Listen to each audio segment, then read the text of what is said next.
Hi, I'm Matthias, and this is the Colt's patent firearms automatic pistol model of 1911, perhaps the most iconic handgun across the world. Copied, tweaked, and polished for over 100 years, it's still a common sight at ranges today. For this episode, though, we're covering the original, so let's get a quick look in the light box. With an overall length of 8.5 inches and weighing in at 2.4 pounds, this is a rather sizable slide-operated, semi-automatic single-action firearm feeding 7 rounds from its single-stack detachable box magazine. These are of course chambered in .45 ACP, an ordnance-dictated hefty cartridge. Given the topic, if this is your first C&Rsenal video, you might be surprised to learn that we're a humble little team that's managed to tell a much larger story thanks to the dedicated support of viewers like yourself. Nearly the entire show is run on $1 or $5 donations once a month. Please consider joining us for our shareholders podcast and monthly historical document scans on either Patreon or Player. Continued support has also come from our friends at, well, you won't believe this, Ballistol, the do-everything gun oil, who we should have billed earlier given our long-standing love for their products. Today I'll point out that if you have cherished collectibles which you still like taking to the range, it might be a good idea to keep some Ballistol wipes on hand. These pre-lubricated wet naps for guns can help keep them pristine after firing, especially if, like me, you live in the humid south and have an hour-long drive home. Or if you happen to enjoy a barbecue gun with sticky fingers and don't want that getting down into the crevices. Either way, just wipe it off. If you decide to give them a try, don't forget to say we sent you. Just to set the stage a little, let's back up over a decade, from 1911 to 1900. At the time, the U.S. Army standard sidearm was the Colt model of 1896 New Army, one of many incremental improvements to the original Colt New Navy of 1889. This swing-out cylinder, smokeless powder .38 wasn't entirely popular in the service. It was considered weak both in terms of the cartridge and its ability to fall out of time, losing accuracy fairly quickly for what was supposed to be a rugged Martial revolver. Now, I'm not kidding when I say we put nearly one whole year into telling the story of this pistol today. If you choose to go back and watch each episode in order, you'll be treated to in-depth information on the following. U.S. Army trials of Colt's automatic pistols started with the locked breech model of 1900, designed, of course, by John Moses Browning. This 7-round .38 caliber slide-operated pistol impressed in many ways, but disappointed or confused just as easily. The militarized Model 1902 attempted to appease ordnance concerns, but it was still lacking in some ways. Most notably, there were many in the Army that wished to return to a larger caliber, something which was felt to be more of a man-stopper. In 1904, Ordnance launched the Thompson-Lagarde test, a series of practical examinations of the effects of bullet size, speed, and even shape. The results are still somewhat controversial, but for the time they were considered definitively in favor of bullets over .45 inch in diameter. So the Colt automatic was adapted to the same, resulting in the model of 1905, a handgun that Colt had so much confidence in that they put it into serial production and began commercial sales. Alongside was the .45 caliber automatic Colt pistol cartridge, pushing a 200 grain bullet at an average of 900 feet per second. At least at first, there would be some changes later on.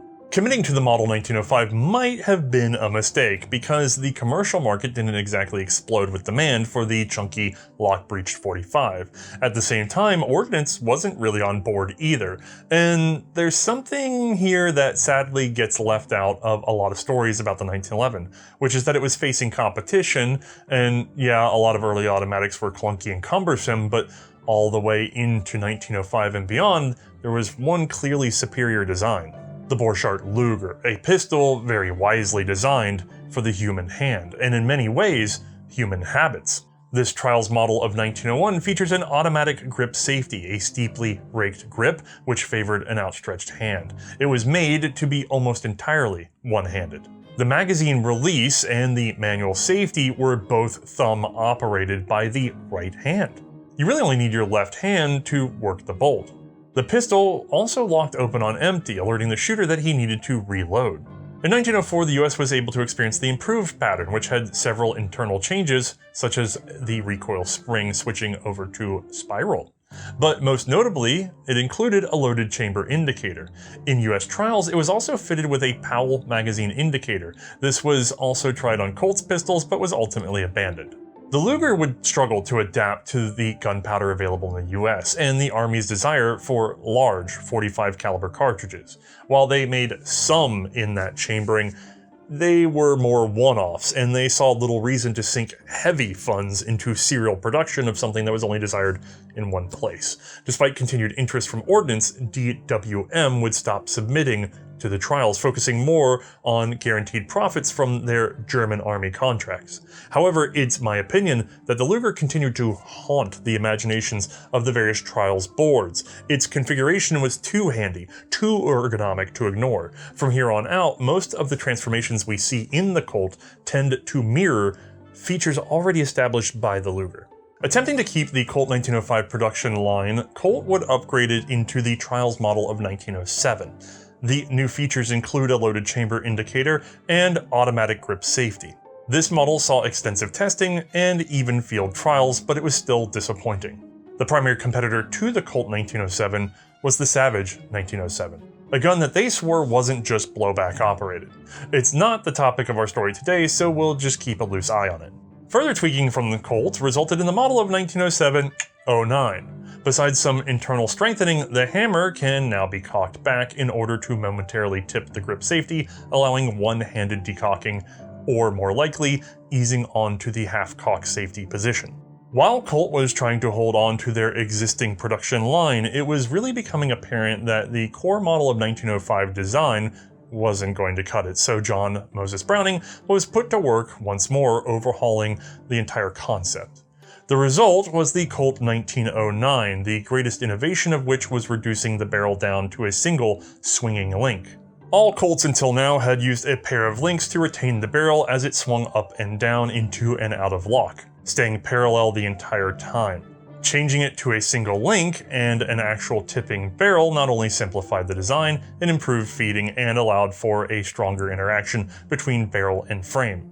Moreover, the frame could also now be shortened, which means the front of the slide could now resemble the old FN Model 1900 pocket pistol, Browning's first successful slide-operated design. Though now the recoil spring was under the barrel and held in place by a plunger at the front of the pistol. This allowed for quick disassembly, with the slide being removed off the front of the frame, much safer than it being able to escape to the rear as it had done previously. The 1909 also improved the grip safety, better captured the firing pin, and sported an improved slide release. It also has a Luger-like thumb-operated button for the release of the magazine. The 1909 gave an impressive show and frankly could have been the final product with just a little extra push, but Colt and Browning were now on a hot streak, and even before trials data came all the way back, they were pushing a new product. The model of 1910, which was a 1909 with a steeper grip, plus minor internal changes and a lowering of the bore axis. Unfortunately, this pistol was rougher built and suffered some teething issues compared to the 1909, but the various service boards were still impressed, excepting one. The entire time, the true enemy of Colt's automatic pistols was the cavalry board. They much preferred the ever-ready one-handed revolver. The notion of either having to carry around a cocked single-action automatic or leaving it in a half-cocked state where you'd have to awkwardly ready it one-handed, or leaving it unchambered and having to use two hands to get it into action, well, all that was frankly unacceptable to them. They much preferred Colt's new service revolver, adopted in .45 Colt as an interim measure. If the cavalry had their way, it would have been permanent. Instead, Browning affixed an easily operated thumb safety to the left side of his pistol. Quite literally, it was attached to existing Model 1910 prototypes, awkwardly enough that the original takedowns that no longer needed the internal pin still had the hole for it. The resulting pistol tested extremely well, except for a design failure in the barrel. This was corrected in the Special Army model of 1911, which competed against Savage's improved model of 1911, which again is not our focus today. Last episode, we were thrilled to find that Colt's patent firearms had finally won the trials competitions in March of 1911, over a decade after the process was begun. On March 29th of 1911, Secretary of War Jacob M. Dickinson officially approved the automatic pistol caliber .45 model of 1911 as the official handgun of the United States Army, and so began the negotiations. Now, Colt and the Ordnance Department had already been exchanging some letters and meetings on the matter of what would be the price and the order number, so both roughly knew the other's position when the first formal offer started being truly negotiated. Ordnance's initial request was for 30,262 pistols with screwdrivers and spare parts. The price would be at $14.75 each. During April, this was lowered to a cost of $14.25, which allowed Ordnance to adjust its order to 31,334 pistols, indicating that they're working from a fixed budget. Additional magazines could be had for 50 cents. 62,688 would be ordered. This contract also included terms for the government manufacture of 1911 pistols at their own arsenals, but we'll cover that in our next episode. The formal contract was signed May 5th of 1911. Now, the pistol you see here is actually number 5 from the trials, still safely stored at the Springfield National Historic Site. While at 1, it was not felt to be ideally configured, so several changes were also negotiated. Ordnance wanted the hammer spur to be made wider, extending beyond the width of the grip safety tang. The recoil spring was only one directional, as it was screwed into the plug. This was reverted back to a simple cap and a spring that could be inserted either way. Colt proposed their own changes, which were also taken in. These included further adjusting the ejector, enlarging the diamond panels on the stock plates, and making minor changes to the slide release, as they were changing from hand checkering to machine checkering. Curiously, as a final detail, Ordnance requested the grip escutcheons be returned to the pistol. These are the little brass ferrules that fit around the grip screws and had been abandoned in earlier trials. They would also have to work out how to mark the pistols. 1911 markings do change over time, and I'm not sure how long I could keep an audience if I tracked each time some little feature switched to the other side of the gun, but let's just go ahead and hit the highlights. Colt's markings include their company name and location, and 4 patent dates. These actually cover a swath of patents, including the original sight safety model, the slide stop, the barrel recesses, and the improved takedown system. It's also missing one date which will appear later in production. Around serial number 84,000, we see the addition of August of 1913, referring to the patent covering the safety and changes to the combination leaf spring at the rear of the gun. Below, all contracted 1911s were marked United States property. Above the magazine release, we'll find the inspector's monogram. These vary from contract to contract and are frankly simple enough to look up if you have one of your own. On the other side, it's proudly marked Model of 1911 U.S. Army, beneath which, for now, we find the serial number, which for Marshall production starts with the abbreviation for number followed by the actual serial. This will be moved further back later on. For commercial production, this will be replaced with the letter C, and it runs in a separate series. It's worth noting that when marketed for commercial sales, the 1911 was mostly called Colt's government model. The adoption of the 1911 also led to the standardization of its ammunition. During the trials, it had been further developed with the Frankfurt Arsenal making changes from the commercial original.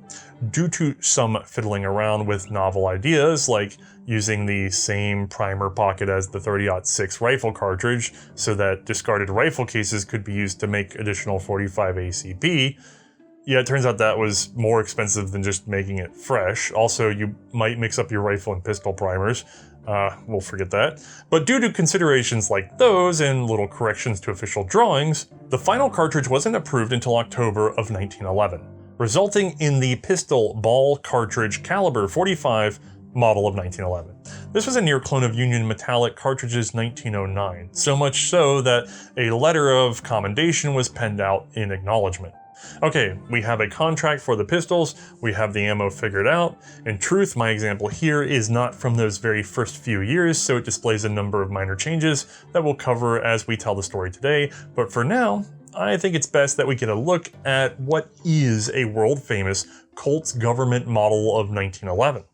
Alright, we finally have our 1911, the US's first semi-automatic pistol, although this one is wartime manufacture, so please ignore the finish and various minor markings because this is not what you would have seen in 1913, 1914. But The parts, the layout, everything that matters is all here. So let me move this guy aside, and we'll just do some quick comparison work.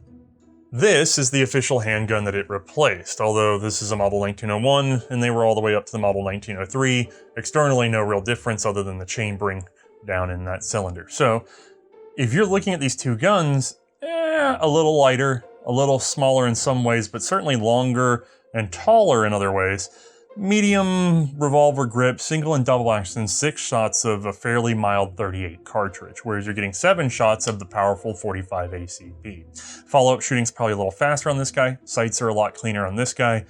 Overall, I'm going to tell you, even though this is a revolver, I would have more confidence in the 1911. This is a very reliable semi-automatic, the way it was built, very efficient. These guys are kind of a clockwork nightmare. They fall out of time very easily, not in the sense of necessarily shaving in every direction or blowing up, but in the sense that they fall out of being precise in their shooting. And that inaccuracy on the range and maybe in combat is something that no soldier really wants, especially when they're dealing with a less powerful cartridge. So more oomph, more accurate. That's great. I don't have a Colt 1909 on hand, but I do have another news service of similar proportions. This one was for a British contract. Imagine it with a wood grip and chambering 45 Colt. This guy is what was standing in temporarily as this was being developed. It is a 45 caliber 6-shot, and just at a glance, we can really tell, hold on a second, this is a lot of weight and a lot of complication and a lot of scale and kind of an uncomfortable grip in order to get 6 rounds of what this can deliver 7 of even more efficiently with its detachable magazine. So again, very confidence inspiring even from this comparison, unless you're cavalry, in which case this thing is better at being inert until it is needed and requires a lot less thought. With the loose comparison covered, what exactly is a 1911? Because we almost think of it as a modern pistol, but let's rewind and think of some of the other automatics we've seen. This is a little alien looking in some ways, a little familiar in others, especially if you've handled, say, like a Luger, or most comparable would maybe be over in Austria-Hungary. You're seeing the Steyr pistols, but both of them kind of lack in certain regards. Number one, the sheer scale of the cartridge of this gun for how compact the size of the pistol is. And number two, it goes a step beyond the Luger in terms of being one-handed. What do I mean by that? Well, we have a slide-operated single-action semi-automatic in this case. Now, all of those combine to mean this. I can load this magazine preloaded with 7 rounds and then feed it into the gun. Now, because of the way this gun is designed, an empty magazine is going to cause this to lock open on empty, so we're just going to leave that hanging out just a bit. Now, once that magazine's in place, I will rack my slide, not as awkwardly as this, but I'm doing it for the camera. Okay. And then, my first round is chambered. I have a decision to make here. I can either flip on my safety, and let me take my full grip as a matter of fact. I can take my full grip and either flip on or off my safety. The safety accomplishes a couple of things. 1, the manual safety is locking the sear so the hammer cannot drop. 2, the safety sits in the path of the hammer in case the sear breaks, and therefore the hammer cannot fully fall even then. And 3, the safety turns into a notch in the slide so that it cannot be retracted while the safety is on. Even when I switch the safety off, which is again quite easy one-handed, even as I switch that off, if I do not have the grip safety gripped, the gun still can't go bang. And then once I finally have the grip in place, I can pull a very linear trigger, and that's going to cause my hammer to fall. You know what, let's take the risk. Boom. Once that goes off, the whole slide will recoil back, unlocking the barrel, which we'll see in a moment, until eventually we will have an empty gun, at which point we'll fire, the whole thing will slide back, and it will lock open. At that point, again, one-handedness, we've been shooting our gun, we can simply drop our magazine. With our other hand, we can feed one in, and then, still with our dominant hand, we can ready the pistol again. So there's only 2 operations that require the other hand. 1 is feeding magazines, 2 is working the slide for the very first time. However, if you always let it lock open on empty, you never have to worry about the slide again. You can just use your non-dominant for your magazines, which is, I understand, very normal sounding in the modern world, but you must understand this is very original for the time. Now, the Luger could accomplish that same thing of just working it once locking open every time and then feeding mags with the dominant hand. It did not, however, have a one-handed slide release, so you would have to constantly bring your other hand into play to release the toggle. Looking at some of those features a little closer, we have our grip safety, which really is either depressed or not, easier to see in our animation. And our manual safety, which, like we saw in our previous episode, is detented in one of two positions by a plunger with a spring and a tube, the other side of which engages with our slide hold open / takedown lever. Now, this guy does not work if the hammer is not back. It doesn't work down, it doesn't work in the half cock, it only works fully back. People like to say cocked and locked. In this position, again, we've locked out our sear, hammer can't fall because of the block that it also provides, and slide, as you can see, can't be worked. And that is a very obvious mechanical instance if I've ever seen one. Out of the way, we can fire the gun. If we want to look at, you know what, let's do our magazine release, which means I'm gonna change the camera angle a bit. We're looking at the front of the gun, and if I press this guy, ooh, she pops on out. But why does that happen? Well, it's because of this notch here on the right side of the magazine, and because when we depress this, you can see, yep, we've got a little other assembly coming out the side here, and it essentially has a tooth that catches in to this notch. When we feed the magazine into its place, this little dimple here will push that tooth out of the way. It'll drag along the outside of the magazine until it falls into that notch, and the whole thing will spring together. If I don't depress the button as I insert the mag, you'll watch it depress itself because this side's being pushed over. And as we go, eventually, it's gonna line up and click, we're in place. Now, the reason the magazine pops out so nicely like that is because of this follower. It's a little L-shaped piece of metal that's set down in there. It has a big old spring powering it across the way. If we look at the top, we'll see that the follower has a dimple to help feed the last round. Again, yep, nice and spring loaded. And at the front, we'll see a notch. This is the path for your cartridges. This guy is actually a little power feed for our lock open. So after the last round has been chambered and fired, this guy still rises, makes contact with our slide hold open, which we're gonna see better in the animation. And then that little tooth is gonna be what provides the power to hold that slide back in the correct position, telling us that it is empty and needs reloading. Now on the other side of this guy is a lanyard loop. This was for your string to go through, and then you'd clip to this loop at the bottom of the pistol. That way, you always had at least one magazine that you knew where to find it after things got hot and heavy. Now, I never saw any actual documentation of exactly how to wear these loops or what to do about your spares, and they would prove to be fairly unpopular in the service, but they are present on the early 1911s. This guy stuck around a lot longer because you don't want to drop your whole gun. It's a little easier to see the loop in this position, and we can definitely see the full length of what is our encapsulated main spring. This housing is detachable, drifted out by a single pin at the back, and boom, out she goes. It's connected to the hammer via a long strut that we're going to see again better in the animation. Now, the strut is there so that you can get past this guy, the grip safety, which compared to the precursors is very wide and long and very natural to grab hold of, fairly lightly sprung as a matter of fact. Now, at the back, we can see our hammer, which is overhanging significantly. That is a later change that we'll talk about in a moment. Now this is our combination takedown and slide lock. Again, this is the piece that is being worked on internally by our magazine tab. So what does that mean? Well, when the slide comes back, eventually this big old notch right here lines up. And if there's spring tension from the magazine, that guy will pivot right into that position.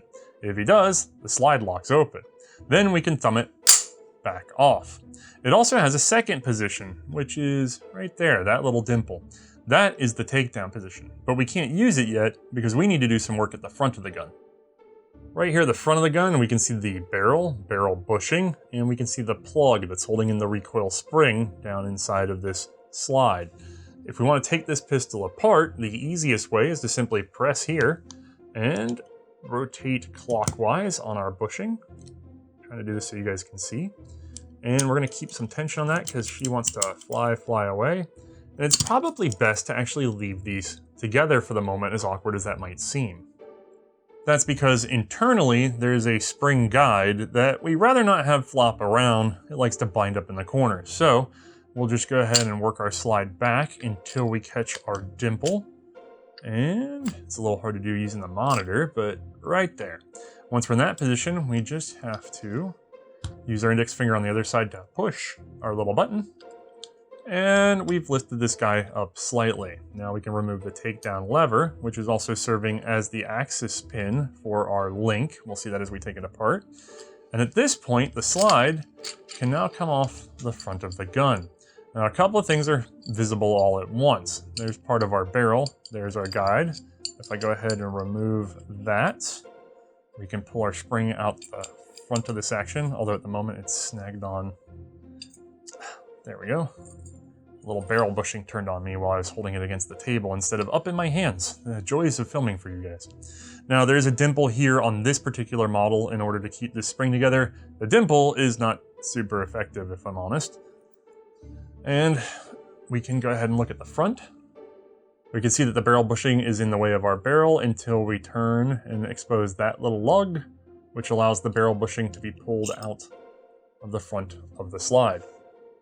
From here, we can just make sure our barrel's out of lock by pulling down a little bit and wiggling forward. And then as we get closer, it's probably a good idea to get our link out of the way and just pull this thing on through the front of the slide. Bada bing, bada boom. And from here, we can actually finally see our locking system. This is a short recoil locked pistol. It has grooves inside the top of the slide and a matching set of lugs on the top of the barrel. This should be very familiar for those of you who've been following this series so far though, except for the part where of course it pivots on a single link instead of two. The barrel does actually tip somewhat whenever we fire the pistol. Now, in case you're curious, in case you really need it explained, with this guy all the way in the up position, he locks into those grooves. They travel together slightly rearward until this pivot being held firmly in place prevent it from going any further rearward, and it therefore tips downwards. Once it tips downwards, the slide is free to go on its merry way alone. We'll see this more, you won't be surprised when I say, in our animation.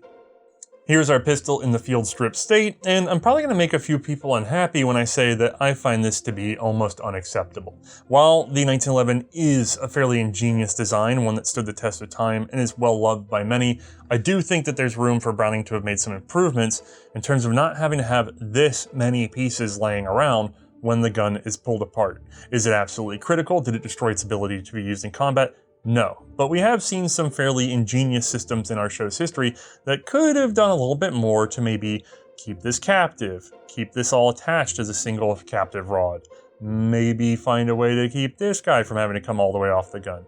You get the idea. Now, I'm not going to do a full strip on the 1911. There's a ton of videos about that. There's even a good one out there on how to do it without tools whatsoever. That's fancy stuff. We're here for the history. What I will show you though is something that I find to be fairly ingenious about this pistol, which is the fact that we are retaining both the firing pin and the extractor with the same sliding plate in such a way that there's no cross pins to bend or break or lose, and there's no need to notch the firing pin and weaken it. There is a notch in the extractor, but it's a fairly beefy boy and it can take it. Now, I want to show you how simple it is to get it out, but it's a little awkward for the camera. I'm going to push this punch all the way in here to fully depress that guy. And then I can start sliding this thing off. There we go. If I keep sliding, I gotta be ready for the spring, so I'm covering everything. But there we go. That is all it takes to gain access to the firing pin and the extractor. This guy plops out fairly easy. There's your firing pin with return spring. That's our plate, by the way. And then the extractor actually tends to be a little stubborn. I'll have to go in there and push on it. There we go. Let's see if that's enough for me to grab.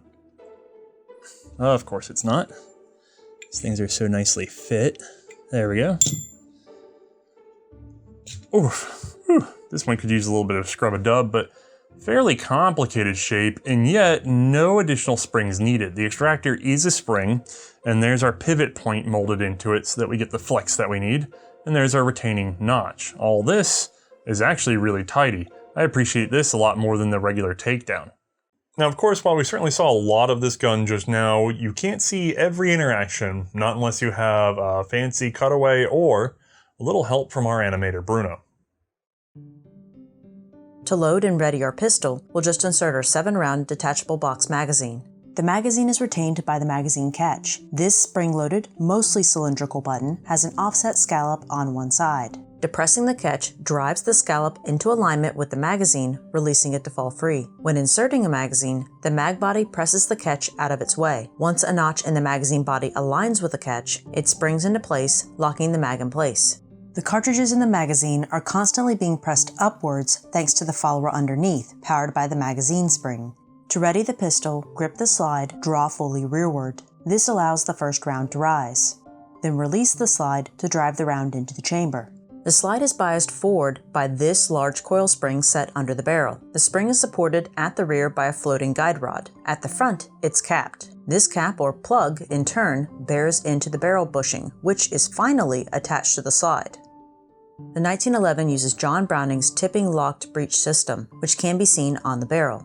At its top, ahead of the chamber, we find two locking lugs. Projecting upwards, these fit into matching recesses in the slide. This keeps the barrel and slide locking together when the pistol is fired. However, as they travel rearward together, this barrel link, which attaches the barrel to the frame, causes the rear of the barrel to lower, eventually freeing it from the grooves in the slide. The barrel is then halted, as the slide is free to travel rearward on its own. Ejecting the spent case, it picks up the next round on its return.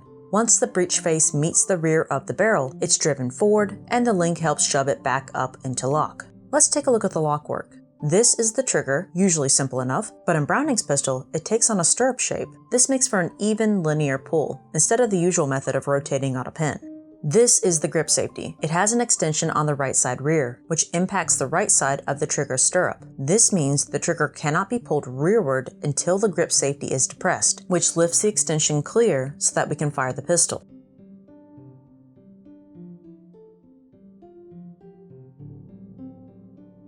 This is the sear, which isn't actually directly acted on by the trigger, but we'll cover that in just a second. The sear's upper blade catches into one of two notches in the hammer. Right now, it's at full cock. If we were to thumb the hammer back, pull the trigger, ease the hammer down while releasing the trigger, we can lower it into the half-cock position. This is a holdover safety position from much earlier hammer-fired guns. Recocking the hammer readies the pistol again, and pulling the trigger releases the hammer to snap forward, firing the pistol.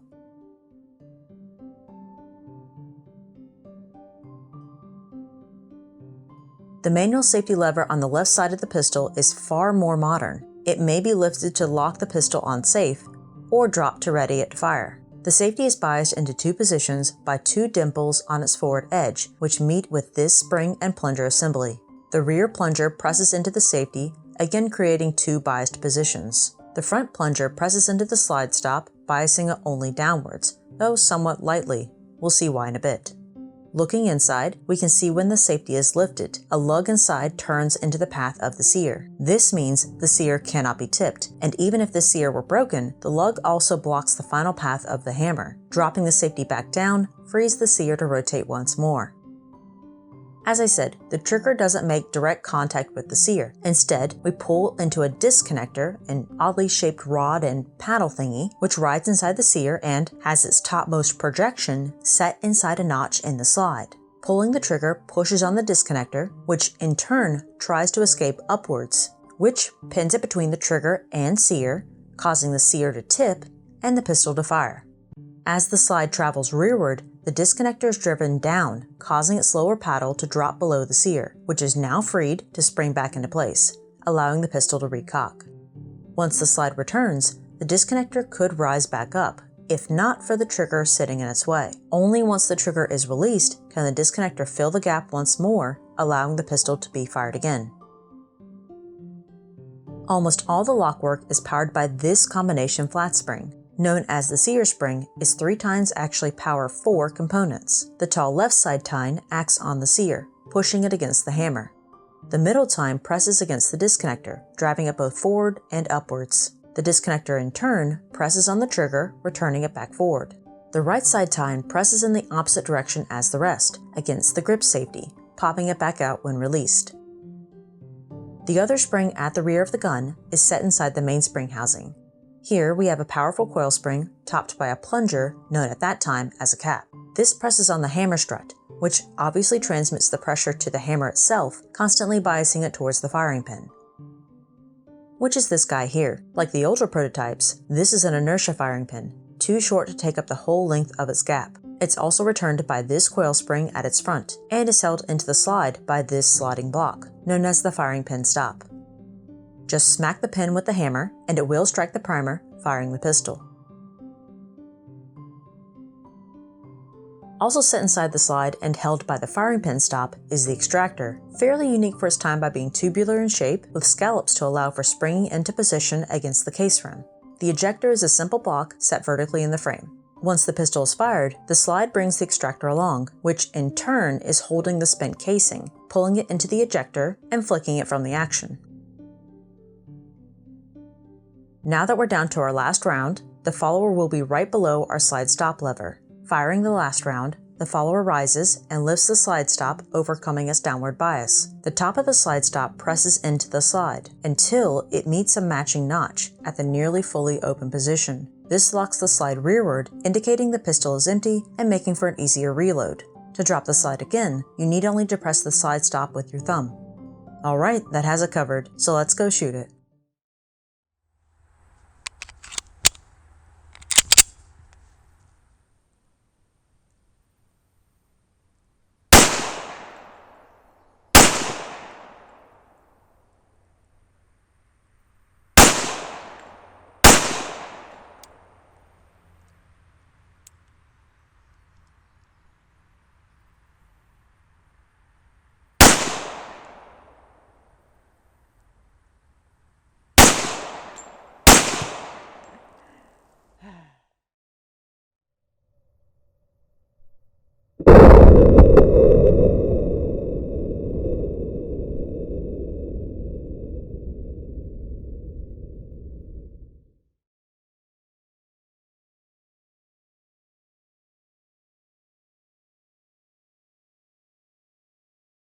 It is quite comfortable.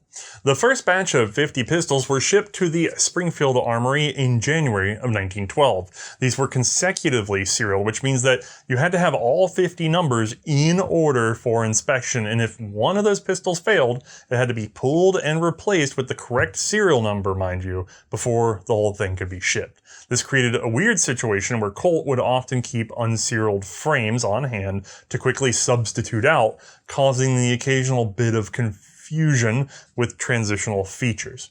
And believe me, there were plenty of those. Let's just hit the highlights in order, going year by year as we tell the story.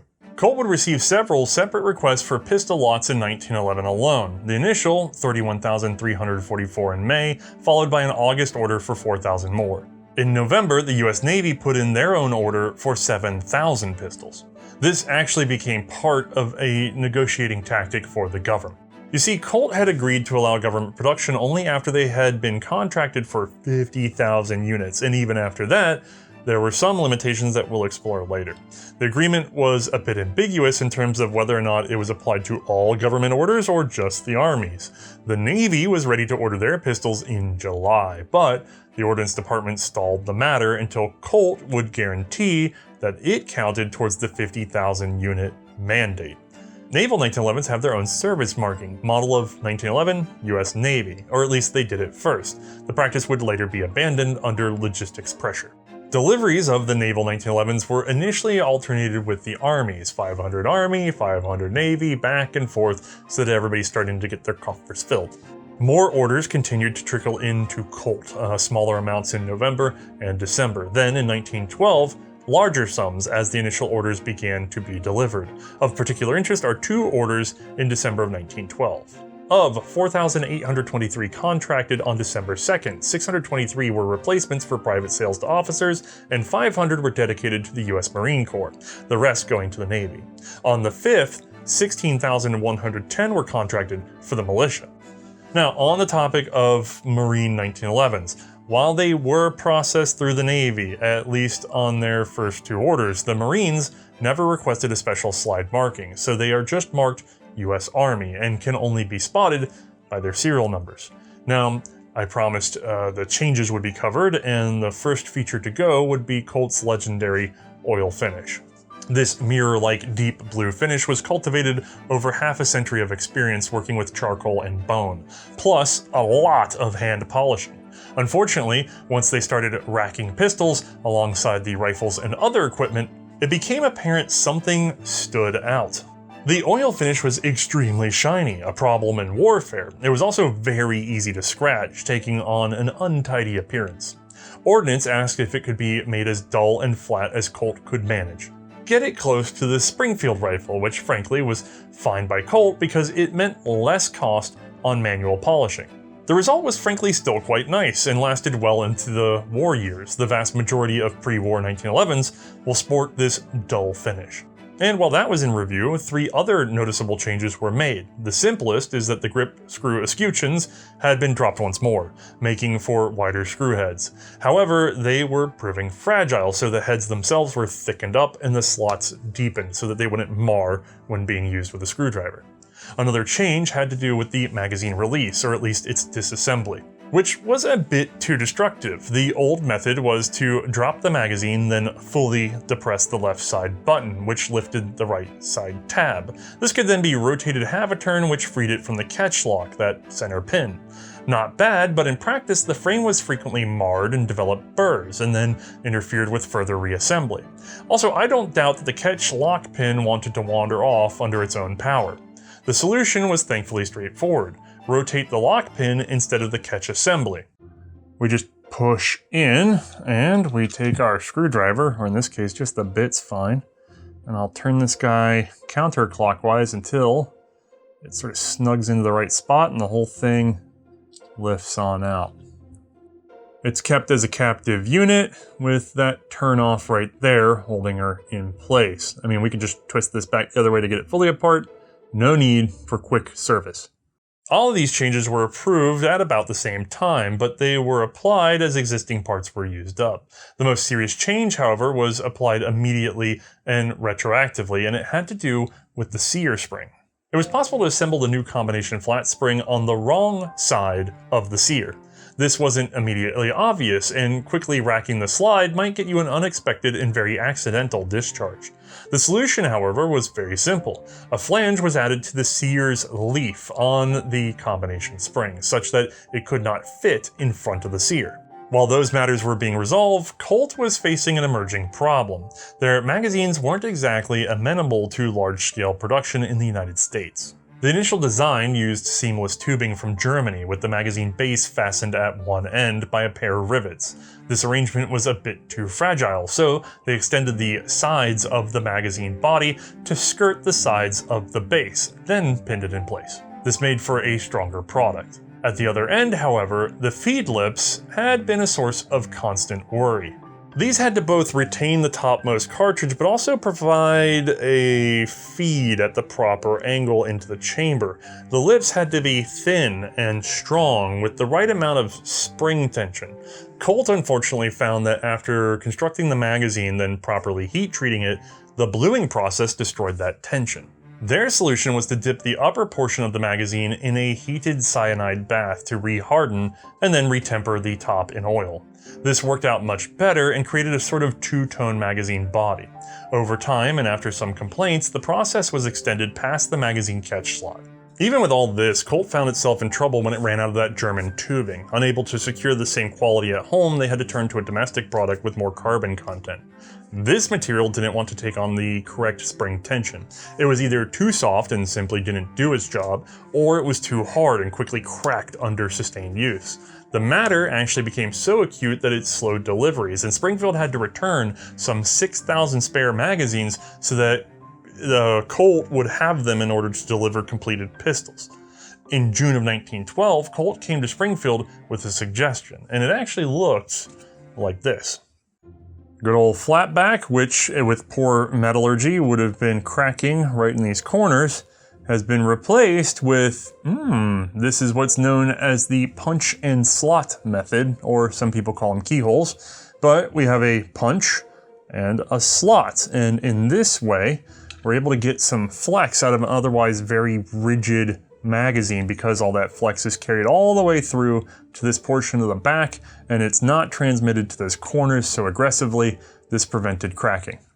The modified magazine was accepted provisionally on June 25th. Full approval followed in August. Even so, the substitute steel was never truly satisfactory to anyone and was discontinued in 1913 when Colt developed a domestic cold-rolled steel with lower carbon, though it was produced in sheets and then folded and welded in order to form the magazines. From there, they start looking, well, boring and normal again. And even while that was being worked out, yet another problem had emerged. Now it had to do with the recoil spring and its plunger. Recall they had opted to discontinue screwing the spring into the plug, preferring to leave them as separate components when disassembled. Small problem with that, in May of 1912, a letter arrived from Frank E. Clark, armament foreman of the Southern Armament District. An employee of his had managed to slip while disassembling a Colt 1911, and the recoil spring plug shot into his glasses, shattering them and thereby cutting his own eyeball. That's called ouch. How did they fix it this time? Well, with a simple punch. Just stick the spring in and punch a dimple on the side of that bad boy. It started as a rectangle, but soon gave way to a more rounded shape. And just to round things out for 1912, it was found that driving out the cross pin, which held the mainspring housing in the frame, was a little trickier to align than it should be. To save on burrs, a dimple was placed on one side, making it easier to align your punch. In 1913, January specifically, Ordnance suggested a new flat-topped rear sight. This underwent testing throughout the year and was approved in September after it showed marked improvements in accuracy. Also in January of 1913, it was found that if you fire the 1911 with your middle finger and rest your index finger along the frame, you could end up pressing on the takedown pin, which sometimes induced a jam. They spent months working on how to prevent this mechanically before finally deciding that it was better to just tell everyone, don't do that. Amazing. The next problem held out until September of 1913 when Ordnance approached Colt about changing the shape of the hammer. The original wide spur design was considered to be too difficult to cock single-handed. They would like it lengthened. Colt countered that this would make it likely to pinch the hand as it extended over the grip safety tang. One recommendation was to create a sort of hooked hammer, but apparently no one really liked that. So Ordnance put its foot down and the hammer was lengthened. The checkering was expanded and deepened. This was finally approved in February of 1914, though Colt was allowed to use existing stock until it ran out. Now, one of my favorite quotes comes out of the testing that preceded this hammer. Weeks before it was adopted, the School of Musketry was asked to trial the extended hammer and see if it would pinch anyone's hands, as Colt had said it would. Lieutenant Short's response letter states, "The pistol was fired by 6 different men, 4 with average-sized hands, 1 with small hand, and 1 with an unusually large hand." He went on to report that there were no issues at all, and if gripped properly, there would be no damage to the shooter's hand. Once the new hammer appeared on the finished product, the predictable happened, and people started complaining of injuries to the webbings of their hands. So the underside edge was rounded off to alleviate the issue in September of 1914. Again, old stock had to be consumed before the new design made it into production. And once that happened, Ordnance realized that the hammers were heavier in weight and therefore changed the performance of the mainspring. So that was strengthened to work with the heavier hammer. And at this point, I have no idea if the gun was easier to cock or harder to cock because you have more spring tension, but it's longer. Government. In October of 1913, Ordnance noted another safety risk, this time literally. It was found that it was possible that a user could cock and lock the pistol, place it in their holster, and then later, on the draw, the leather might drag the safety's thumb tab and click it off. Again, in an era of poor trigger discipline, in which you draw with your finger in the trigger guard, this was a risky proposition. Colt blamed the holsters, Rock Island Arsenal, who had produced them, blamed the gun. The matter dragged on for some months. Ultimately, a new safety pattern was approved in March of 1914. The thumb latch was shrunk and further rounded. Colt would have to adapt, again after their existing stocks were used up. Even so, or perhaps because of the existing stocks, the 1911 User's Manual was updated to clarify that you should not carry cocked and locked unless it was an emergency, and in those cases you should draw the pistol with a rotation away from the body to avoid displacing the safety lock until you were truly ready to do so. Returning to contracts, Colt had received no additional orders through 1913. 1914's request began in March with 2,368 pistols, followed by 500 for the Marine Corps, then a series of orders for the Army, the largest of which being 10,000 units. Colt's last order of the year came in June, a smaller lot for the Navy. From here on out, Europe went to war, which curiously had very little effect on US ordnance. In hindsight, Chief of Ordnance Crozier would be vilified for his lack of preparedness, and there is some truth in the US prioritizing the wrong equipment or failing to properly investigate or train in emerging technologies. However, in defense of ordnance, the US government was officially neutral, and to that effect, Congress rapidly argued over any increase in military spending at the time. Even if they wanted the guns, they didn't always have the money to get them. Although, final caveat, once the money was made available, ordnance was a little slow in applying it. As it pertains to 1911, Colt would see far more sales abroad, with frankly a trickle at home for the first few years of the Great War. During 1915, the Army placed an order for 5,900 additional pistols, followed by 500 for the naval militia. By the way, these would be the last to be marked US Navy, instead of US Army. Another 5,000 for the Army in May, and then crickets for well over a year. While the US government stalled on martial orders, the rest of the world came knocking. There would be a number of Colt contracts to foreign buyers during the war years, but we'll be covering all of those in a standalone, separate episode. In terms of US service, it can be a little hard to pin down exactly when the 1911 made it into combat. It likely wasn't in time for interventions like the Cuban Little Race War, and I can't find any direct evidence that it was involved in the early days of the occupation of Nicaragua. However, there are photographs that clearly show the 1911 snug in its holster for the American occupation of Veracruz. A minor conflict in scale, but not without lives taken and lost. It seems it may also have been present from the start of the occupation of Haiti, and the same for the Dominican Republic, both of these being parts of the Banana Wars. Most people, however, tend to put the 1911's earliest service as during the Mexican expedition. Francisco Pancha Villa, an entire story unto himself. All we need to know now is that he was a famed Mexican general who, at his prime, was even considered by the US to be the best choice as Mexico's legitimate authority. Unfortunately, his influence dwindled, as did his forces, and the US refused to supply what was left of his army. By 1915, he was more of a guerrilla than a general. On March 9, 1916, he and his men decided to raid the town of Columbus, New Mexico, just 3 miles over the border, for supplies, horses, and whatever military equipment that they could lay hands on. Unfortunately for Villa, the 13th Cavalry Regiment was nearby. His scouts had told him roughly 30 were in the town. The true numbers were 12 officers and 341 men, including 4 rifle troops and a machine gun troop. Now, a lot has been said about Villa's 4 a.m. raid. The US Benny Mercy's Hotchkiss light machine gun even earned the nickname Daylight Gun during this event for its numerous faults. Even so, Villa was summarily defeated and even chased twice the distance back across the US-Mexican border that day. The 1911 had apparently been present both with the cavalry for the initial attack and immediately after for the Mexican Punitive Expedition, or the Pancho Villa Expedition. Lasting from March 14th until February of 1917, it isn't hard to find images featuring the distinct form of the 1911 set on holsters, or even being proudly displayed by the men who wielded them. You can even find it belted to early aviators, the men of the Signal Corps' 1st Aero Squadron. Before we get to the Great War, however, there would be more changes. In January of 1916, the Springfield Armory noted that they had been rounding the corners of their recoil spring guides, but Colt had not been tisk, so Colt was made to conform. The next alteration was made in March of 1916, which is when Ordnance decided it was time to do away with the frankly annoying magazine lanyard loop. Alright guys, this is going to be a real hard concept, but this thing is no longer on this guy.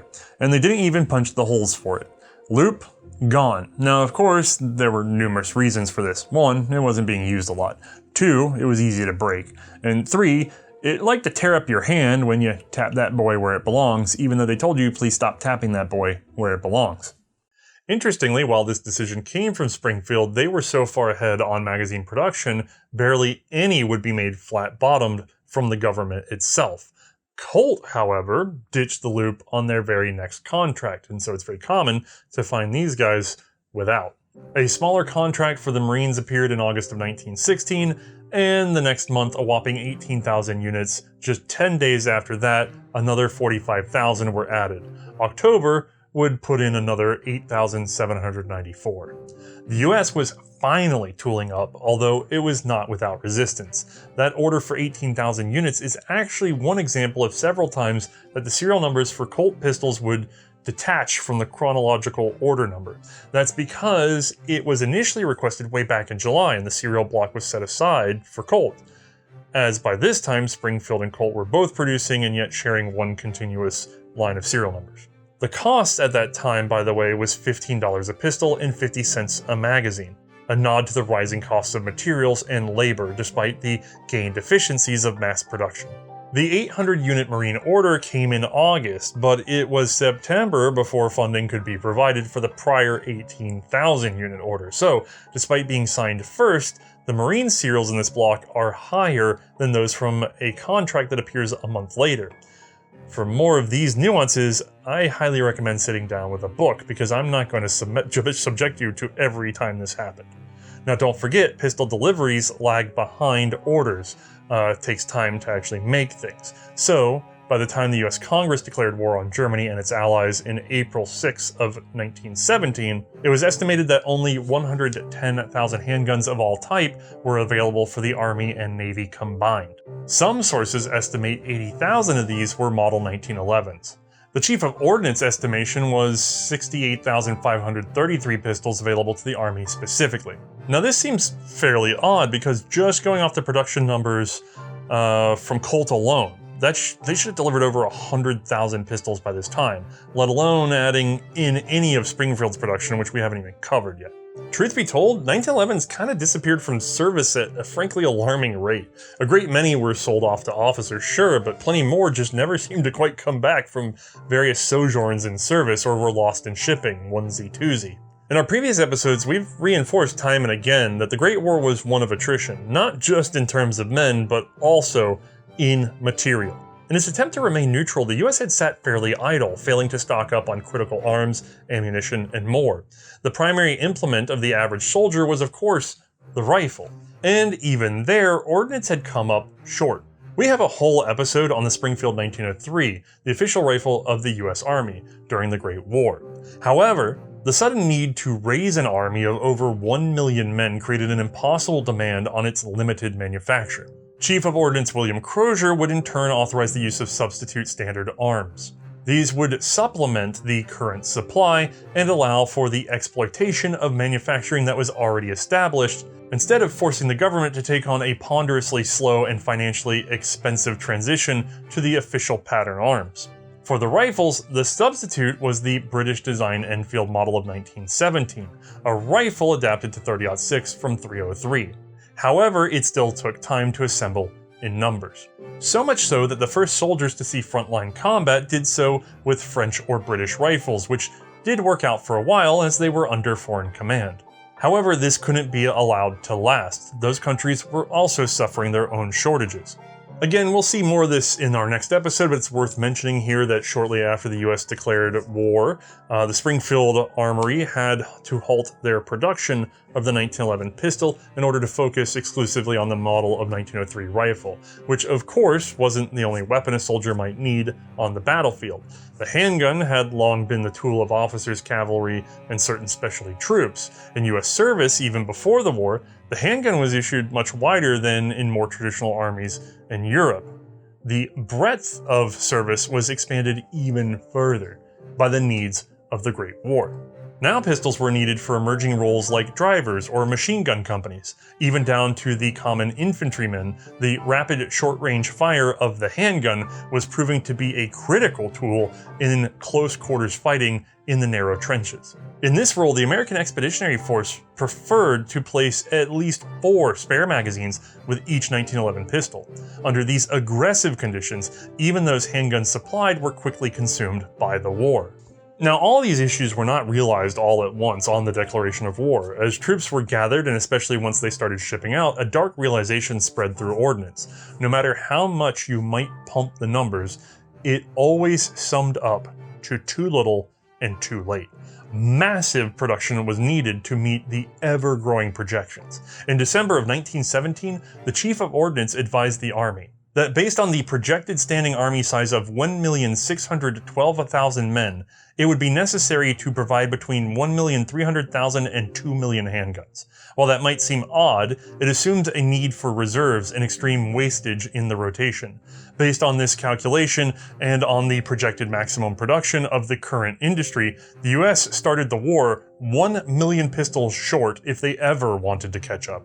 All that's to say that this guy is in very high demand, and there's only one manufacturer remaining, Colt's patent firearms. The US would be faced with three choices: introduce substitute standard handguns, expand Colt's production, or establish other manufacturers. They ultimately went with all three. In November of 1917, the old Colt New Army revolvers were called back in for repair and refurbishment. These were to be sent to Springfield Armory along with any unserviceable 1911 pistols. The Armory, however, said, "Whoa there, buddy, no thank you, we are very busy." So, all of these pistols were offered up to Colt. There was no interest in retooling and retraining for those 38s, but they did agree to refurbish the 1911s because the facilities were there. Fun fact, that revolver job was shopped out to Harrington and Richardson, Ivor Johnson, and the Parker brothers, who all refused. The matter was finally undertaken by Remington UMC. Given the broad variety of features found in the small parts of the various New Army and New Navy revolver models, I wouldn't envy the task at any price. Two substitute standard revolvers were accepted into the service in 1917. The leader on this front was Smith & Wesson, who developed and shared a method for loading the rimless 45 ACP cartridge into half-moon clips. This method was applied to Smith & Wesson's New Century line, which had been in production for the British throughout the war, and to Colt's new service revolvers, again already being produced for the British, albeit in .455. Both could now take the standard US service cartridge, and took some of the pressure off of the automatic pistol. Colt also began expansion plans, the first phase of which was actually begun just as the US declared war. In June, they received an order to prepare for the manufacture of 500,000 1911 pistols, along with 100,000 of the aforementioned 1917 revolvers. The paperwork was signed in September, and this massive contract would occupy Colt for the rest of the war. Only two other orders would come in and start seeing fulfillment, both for the Navy's specific needs. To be honest, the Navy was always desperately short on Colt automatics. Their initial request was for over 12,000 pieces, and this is all that they received as a rushed order in January of 1918. I've read that they did manage another roughly 8,000 1911s, though these were likely handed through the Army and not with Colt directly. They were largely augmented with a near equal number of 1917 revolvers. As part of their expansion plans, Colt relied on more subcontractors. Their forgings were provided by Billings and Spencer, and various parts flowed from a number of industrial concerns. Most of these were, of course, in Hartford, conveniently Colt adjacent. In November of 1917, the A.H. Fox Gun Company joined in, having been furnished with the machinery needed by the government. Colt would also transfer materials from commercial work to the government's contracts. We'll see this as a point of frustration for at least one of their foreign customers later on. Now, at a glance, my pistol here has come from this era of Colt's production. You can tell quickly because of that finish I told you to ignore earlier. Well, what's left of it. Don't forget, we started things off with a fine glossy Colt oil finish. Ordnance quickly pivoted to a duller, but still high quality dark blue finish. In 1917, the final polishing stage was again modified, this time to give a sort of brushed look. This created a less reflective finish that was also likely easier to apply. It's commonly referred to as brushed blue. It lasted into 1918 and then was replaced temporarily before returning post-war. That finish, by the way, is what's known as Black Army. It came about from Colt switching from a charcoal process to a gas-fired oven. They also stopped final surface preparation at a fairly rough finish. This combined to create a very dark, almost black appearance. Now, along with these pistols, Colt was also contracted back in September of 1917 for 1 million magazines, still at that price of 50 cents a pop. In May of 1918, another 2,335,784 were added on. This contract, however, was later increased to 9,531,244. That's nearly 12 million in total. Just for reference, the US population in 1918 is estimated at 103,208,000 people. That's better than one magazine for every 9 Americans. Once again, Colt subcontracted, and if you pay attention to your old two-tone magazines, you can figure out who did the work. Colt's own were unmarked, but the others used a single letter code. Takes a bit of squinting, mind you, as all of these manufacturers' marks are on the top of the toe. Before anyone comments, there were at least 3 other magazine makers, but we'll get to them next episode. Over at the production line, the only 1911 production line at the time, there were still changes being made in early 1918, one of which is quite interesting. They changed the radius on that rounded corner at the bottom rear of the firing pin stop, making it softer and therefore easing the force required to rack the slide if the hammer was down.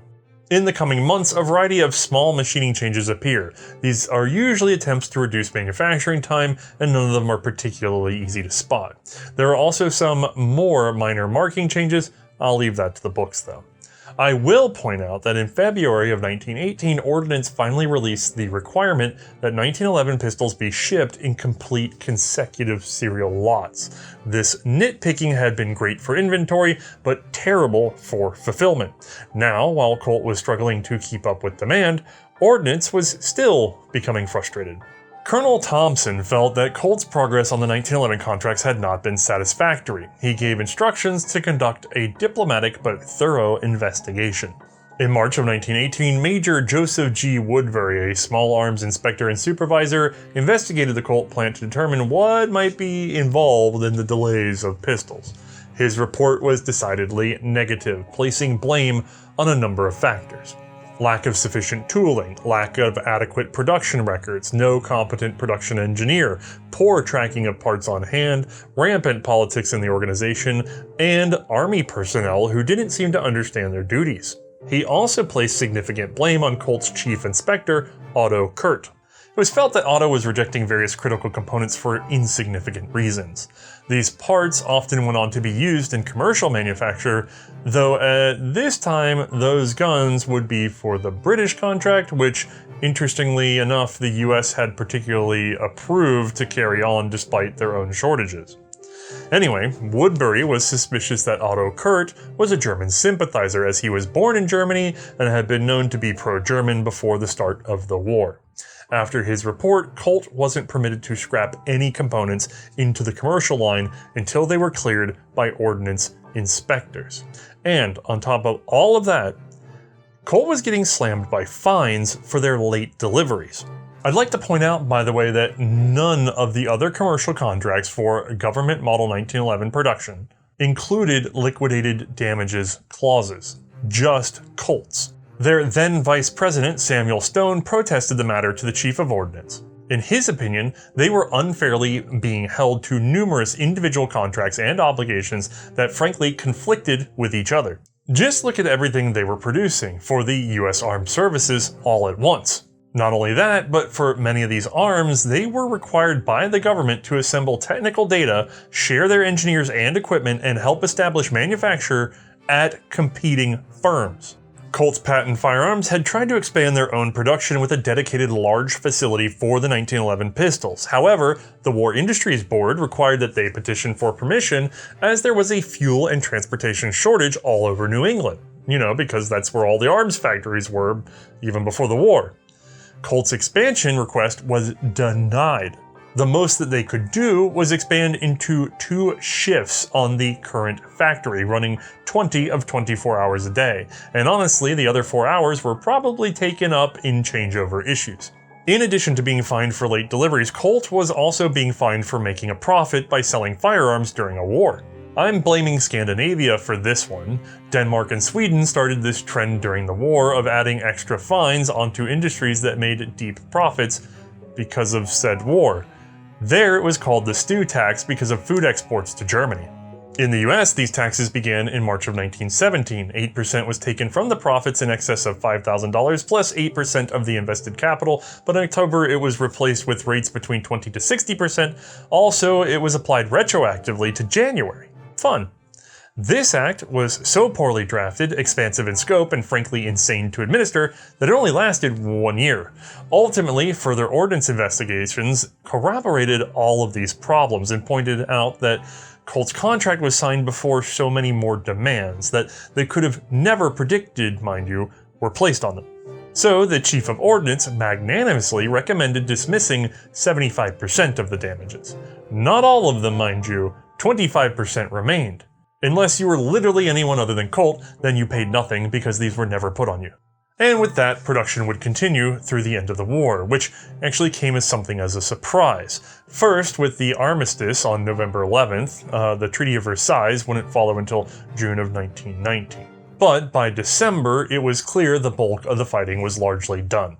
This was actually really bad for the arms manufacturers, not just because the war was profitable for them, but because various firms had made huge investments in factories, equipment, and workers that were just now beginning to produce in volume and expected to pay back over the next year. And right when that payday was starting to be visible, the plug is pulled. This would actually cause an immediate post-war economic recession, as the markets had to rapidly adapt to the changes. Colt's contracts were suspended and canceled in December of 1918, though they were negotiated into allowing assembly for some months to come. That giant 500,000 pistol contract, they were thankfully able to complete 412,114, shipping the last in March of 1919. That's a wartime total shipment to the US Armed Forces of 487,714 automatic pistols. As for the extra magazines, Colt managed 824,228 delivered. Their subcontractors accounted for another 4,605,884. Amazing. Okay, with all that much covered, we should probably ask how well was the 1911 doing in actual service? Well, apparently, it was much beloved. It isn't often that we get personal accounts or even photos of soldiers with their handguns during the Great War. Usually they were tucked into holsters and referred to as just pistol in accounts, or perhaps revolver. But for the 1911, we frequently find references to the Colt, and as you can see, many a photo was taken with the 1911 proudly on display. It was, in short, a morale booster, an apparent source of pride, exuding confidence. The pistol worked every time and hurled enough lead to confidently halt an opponent, and thanks to firm training, it was easy to maintain. For the American, who already had a cultural love of the personal sidearm, it was frankly next to perfection. The most famous wielder of the Colt 1911, however, is likely then Private First Class and Acting Corporal Alvin C. York, who in October of 1918 was part of a small patrol sent to infiltrate the German line and silence some of their machine guns. This was part of the Meuse-Argonne offensive near Hill 223. After surprising roughly 70 Germans, thankfully in a state of unreadiness, his team endeavored to take them prisoner. But unfortunately, they were noticed by other elements of the line, resulting in a hail of machine gun fire, dropping 9 of the American men, some wounded, some dead. York dropped himself to the ground and began engaging the enemy with his rifle. This is often debated but largely credited as the Enfield model of 1917, the unofficial US rifle, but the most common in service at the time. York was making efficient work of the enemy, but with his ammunition rapidly running low and his rifle overheating. He had the good sense to repeatedly yell at the Germans to surrender. Even so, he was set upon by 6 German soldiers who erupted from 25 yards away in a trench line. In his own retelling, York compares his work with the 1911 pistol to hunting turkeys. You see, we don't want the front ones to know that we're getting the back ones, and then they keep on coming until we get them all. All 6 were dropped, and as the story is told, the German first lieutenant made a final attempt to silence York with his own German pistol, and when that failed, he offered surrender. 8 American soldiers then returned to their line with 132 German prisoners. I should point out there are many bodies of work that either corroborate or discount York's actual story. However, That was the day that earned him the Medal of Honor. There are hundreds of pages awaiting anyone who'd like to reconsider it, but this is an episode about this pistol here, which, again, featured prominently and proudly and believably in his account. Now, to see how May feels about using this particular piece, we should probably get her in here and let her tell us about old slab sides. All right, once more, we've made room for May. Hello. And finally, ta-dun-ta-dun, how many times have we been nagged about this thing? I actually think since we probably did our first episode. By the end of this conversation, I hope to display to you all why we left this for last in the handguns. I think you'll see. Well, I mean, we tried, but there's still more handguns to get through, but not necessarily for the war. We've gotten through a lot. Not automatics. We've done a really good job in this series of covering early automatics. That's true. And this is sort of what I think of as the last of the early automatics. Used in the war.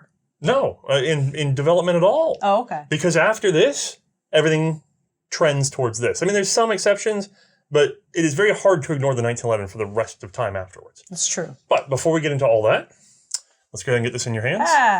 And we're going to have to play a pretend game. Because at the moment, you're being given that gun as it's new, 1912, 1913. Okay. What did I have before this? You had this. Oh, okay. The Colt New Army. And this one's in actually fairly good condition, which is why it's only a lot at a time. So I knew semi-autos existed. I may not have necessarily handled them, but I definitely at least handled that.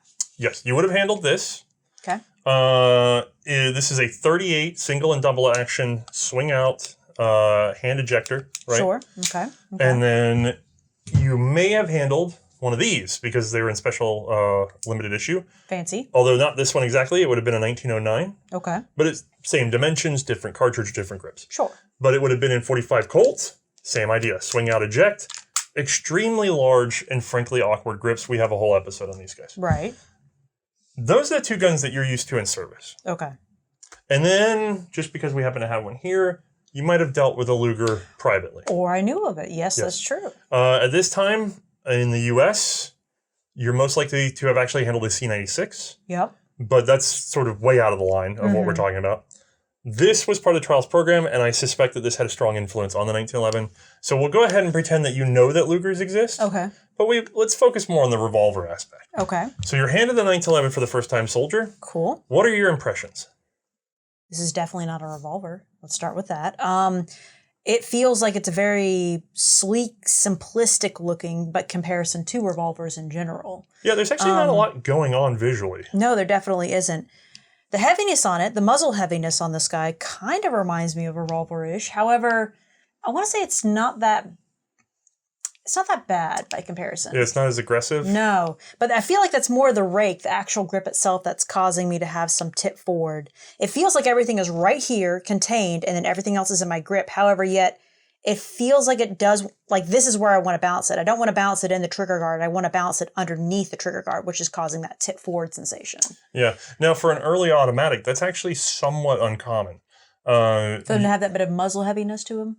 Ish. It tends to be that we either see guns that have magazines forward or some other weird feature that makes this semi-automatic pistol tip forward. Like the C96. Or they tended to actually favor being neutrally balanced like the Luger, where it bounces back in the palm of your hand. If I kind of let up on this gun, it doesn't want to tip forward. I have to really try to get it to do it. Right. It wants to tip back. Mm-hmm. We see a lot of that in guns that are grip barrel, right?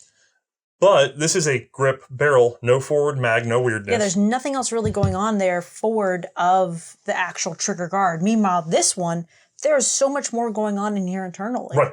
Lots of weight. Yeah, so that kind of does explain that. Otherwise, it feels very thick by comparison to most pieces, but very linear. It's really interesting that it actually feels so thin and thick at the same time. Like they're really trying to fit that 45 cartridge right there. So the fact that not only there's a good bit of girth to this grip, but also a good bit of length is different, I want to say. It doesn't feel bad. That's what I was going to say. Does it feel uncomfortable at all? No, it actually doesn't. I thought it would. I thought maybe with my hand it would just feel a little bit unnatural, as if I was having to stretch my hand out a bit, but somehow it feels comfy. I can't really explain why it just is that natural when it shouldn't. It is a fair bit of dark magic to get the 45 ACP cartridge into that grip and have the dimensions feel good for a wide variety of human hands. Right. Very few people don't like the feel of the 1911 grip. Well, if they were built for the average soldier, I am the average soldier height. My hand might be a little bit smaller, but it would have been within acceptable ranges that they would have built this gun for. The difference between May and a man of that era is they would have had longer arms slightly. And they probably would have had slightly longer digits than her, but really not that bad. Right. However, they would have been beefier. Yes. Which somehow you would think would make it worse for them than you. And yet we constantly run into this issue where you being a little undersized on the hand have some struggles. Right. Versus what would have been a standard male hand at the time. So you're great for rifles. Yeah. You're a little awkwardly sized for pistols. Just a little. Dang. Okay, so we've got the weight. Yep. We've got the balance. Where are we going on to next? Well, I guess from there we can probably talk about things like operations. So maybe working the hammer. Okay.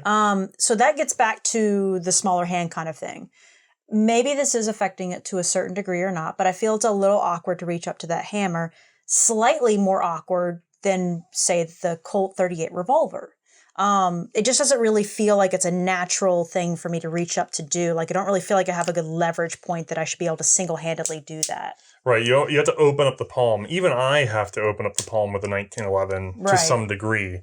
It's not as bad as May's because I can just get here, but you notice even just grazing with my thumb, I'm full open. Right. There's no quick and easy. And if you try to come palm aside and hook like you often do with a revolver, it's not. I've lost control of the gun. Yeah, you're missing a leverage point that you clearly need at the base. Right.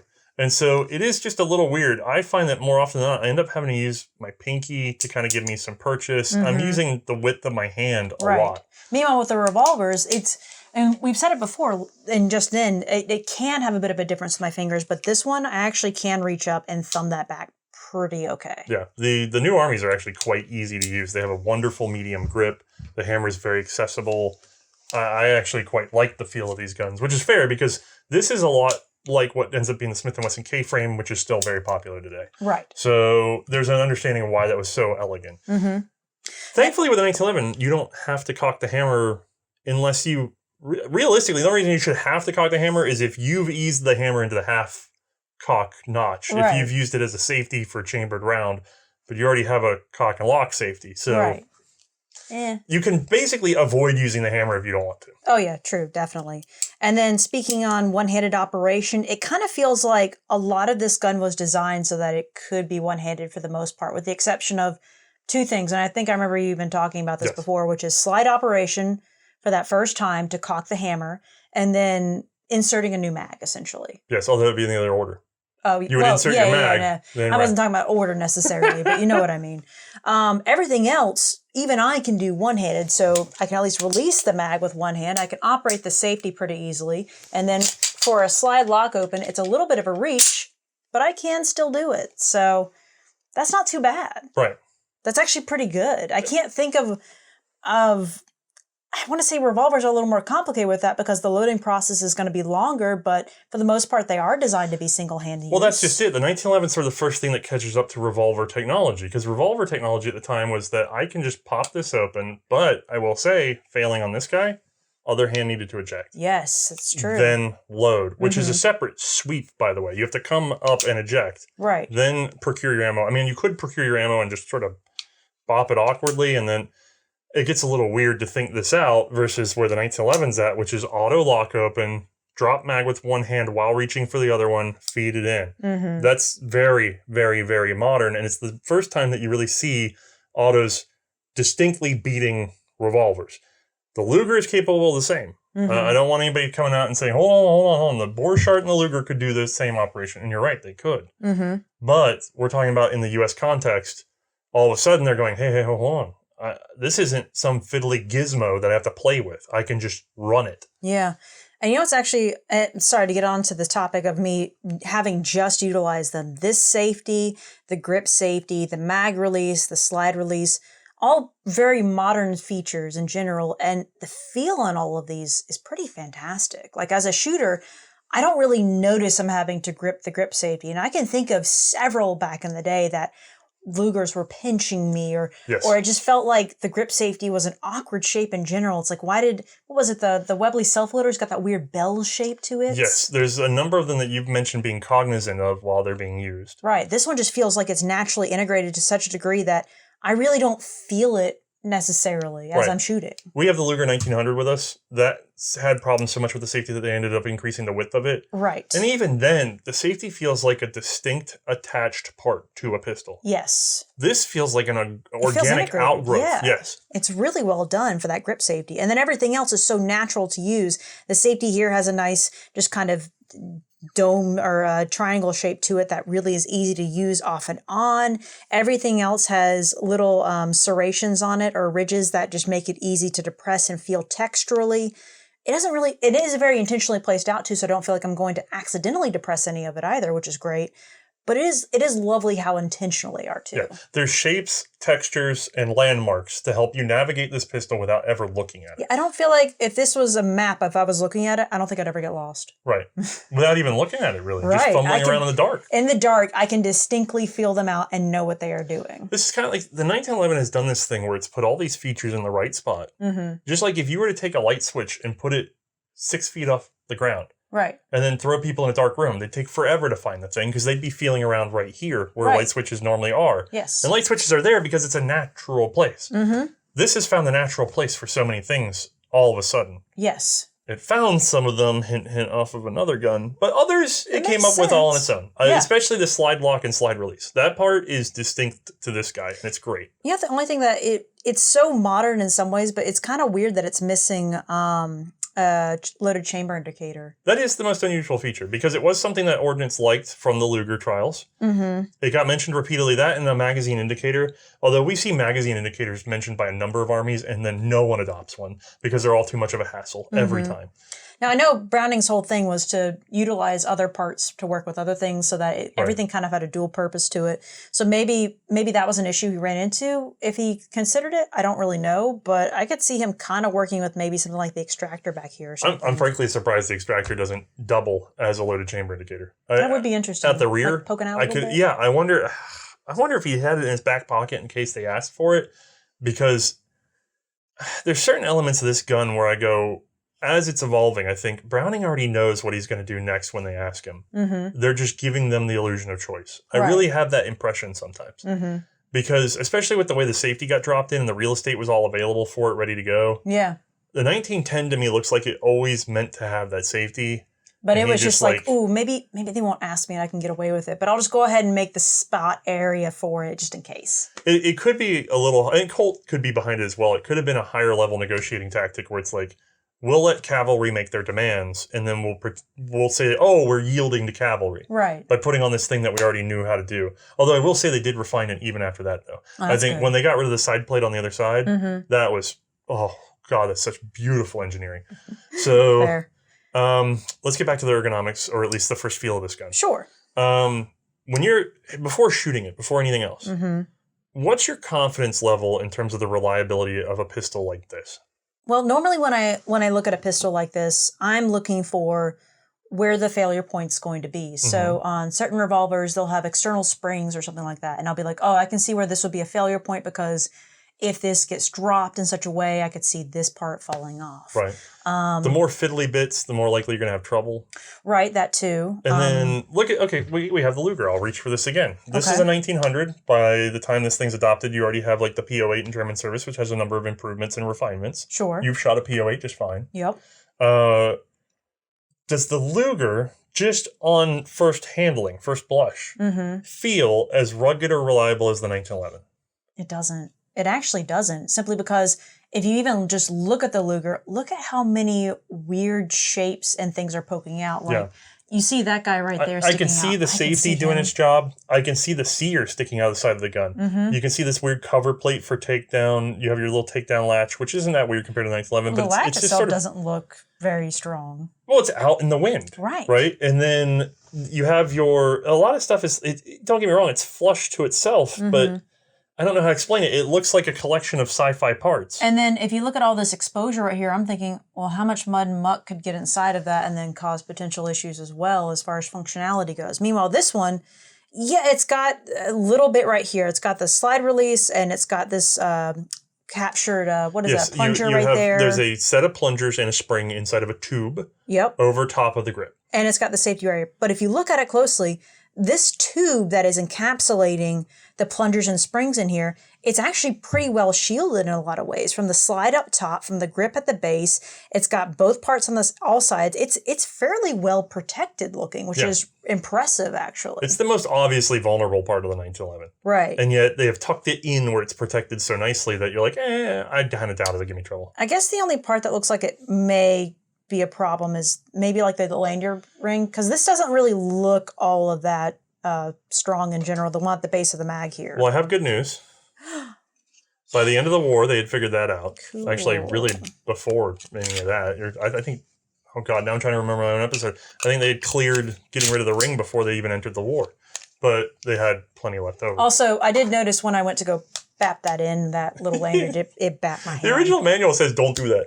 Don't slap it in there. Which, guess what everybody's going to do because they don't want it to not seat. Right. And then this little ring punching you in the palm every time. That punched me once, and I think the very next time I handled this guy, I was just like, oh, put it in there. Don't want it. Oh, wait, and then I forgot. I was like, wait, no, that one's fine. They say insert it swiftly and continuously or whatever, however they worded it. Yeah. And I'm just like, yes, but I still want to push it. You know what I mean? Yeah. I want to drive it from the bottom. I don't want to drive it from this awkward angle. Right. You're all right. The lanyard ring is on the magazine especially is vulnerable. Also on the pistol. Even after they flat bottom the pistols, these guys tend to get dented up. I could see that. It's so short that I'm thinking the odds of it getting dinged up are actually very low, but you're not wrong. That's still the most flimsy, and now that I've illuminated the magazine one looking section. Right.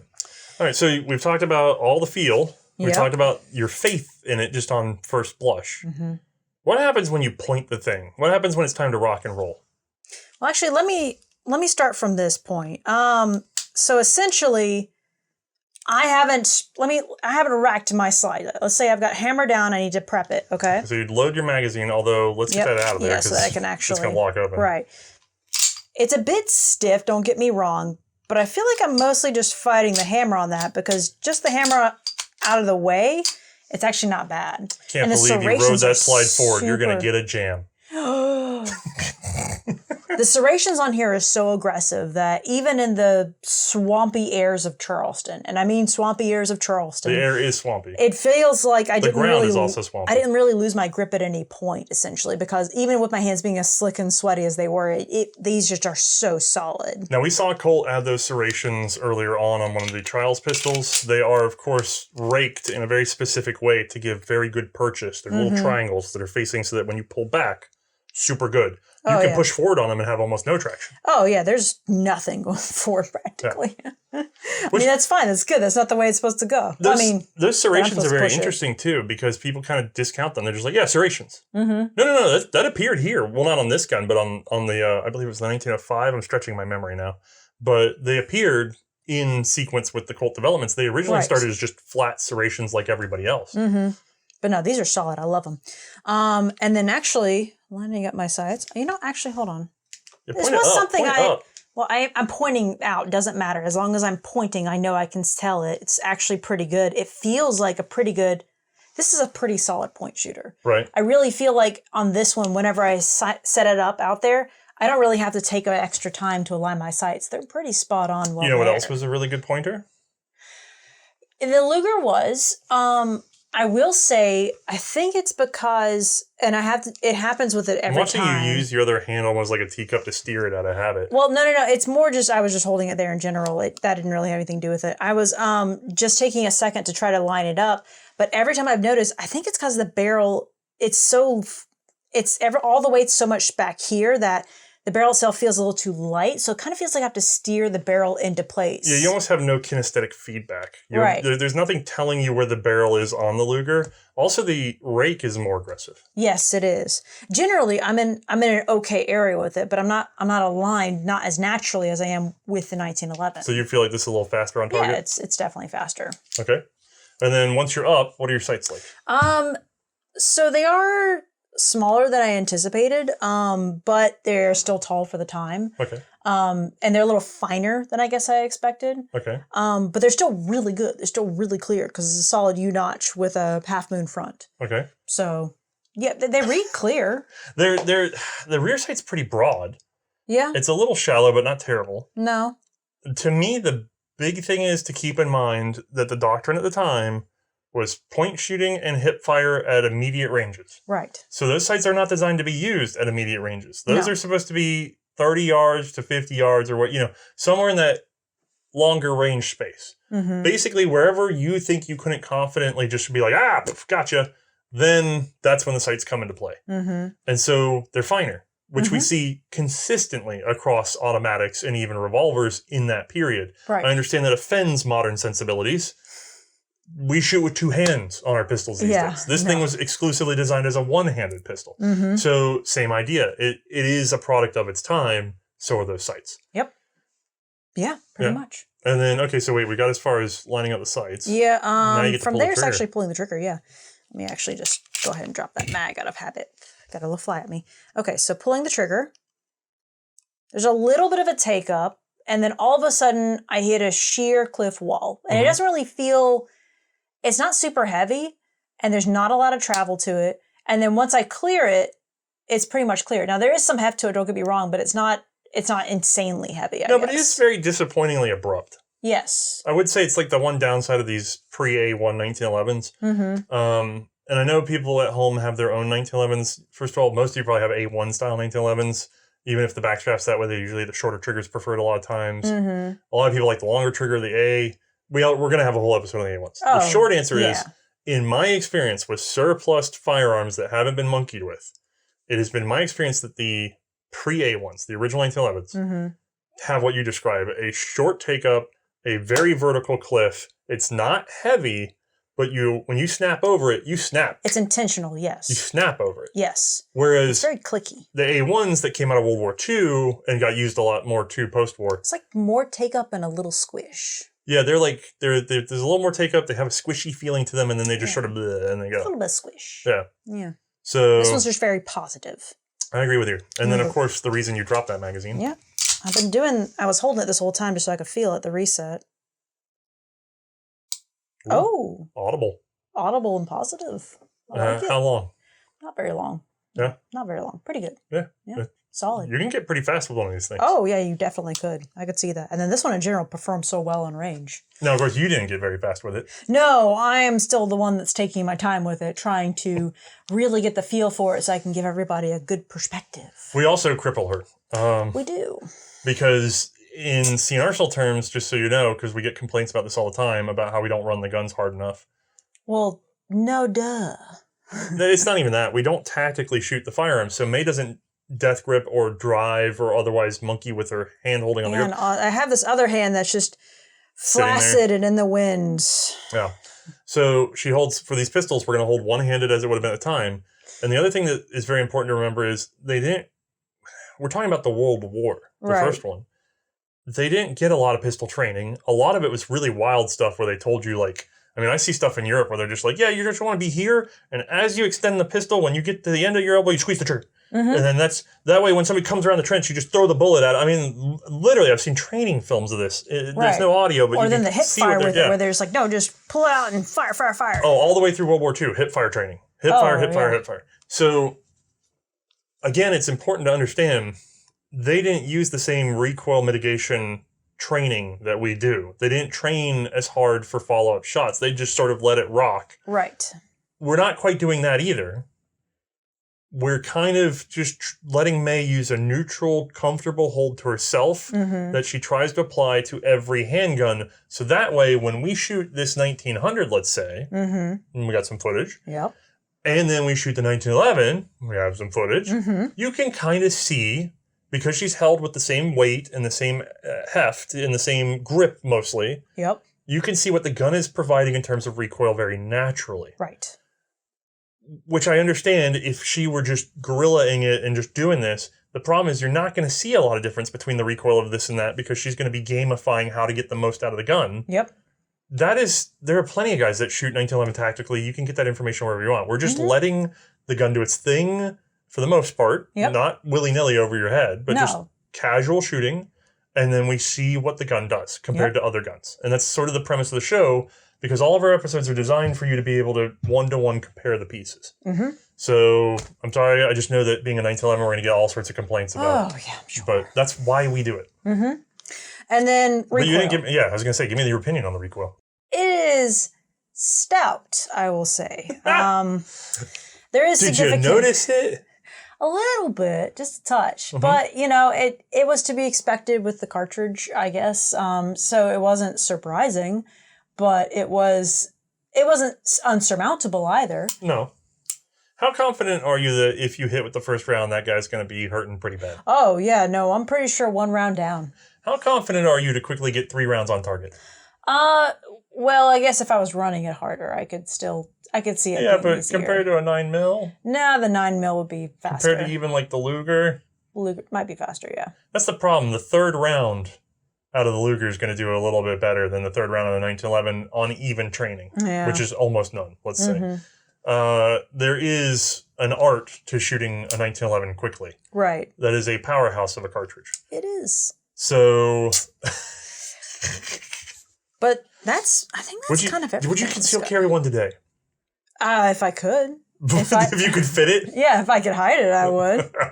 See, I'll take my follow-up shots, to be honest with you. As much as I love 45, I'll take my follow-up shots. I don't have enough confidence that I'm going to get first every time. It can't all be May. Oh. So, recoil's not that big of a deal to you then? It's up there, don't get me wrong, but there's not much else to say about it other than it is stout, and it does, like we said, have a bit of a rock to it. We've also had pistols that have performed almost this poorly or as poorly with recoil that are much smaller cartridges. Right. What I'm thinking about, like the FN 1903, I want to say.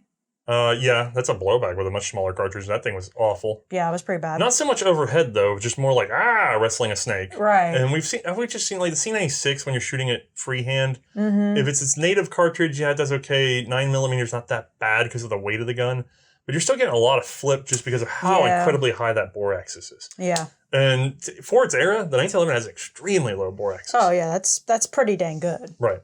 So. I don't know. It's very forgivable. There's things where it's like, okay, I could see wanting a double stack 9 to replace this later on. Yep. But when you're in the war and you're sort of offered this versus the competitors, it's this, the Luger, and then everything else sort of falls off pretty quickly. And maybe take a little bit key note from the Savage and flare the base a little bit. Oh, you find that magazine insertion to be a little? It's not bad, but I feel like just it could flare a little bit, and that would be a little nicer. Okay. Yeah. Little touches. But we're talking about very minor complaints at this point. Oh, yeah, absolutely. Everything has been minor because that's our job, is to find the minor in the major, I guess.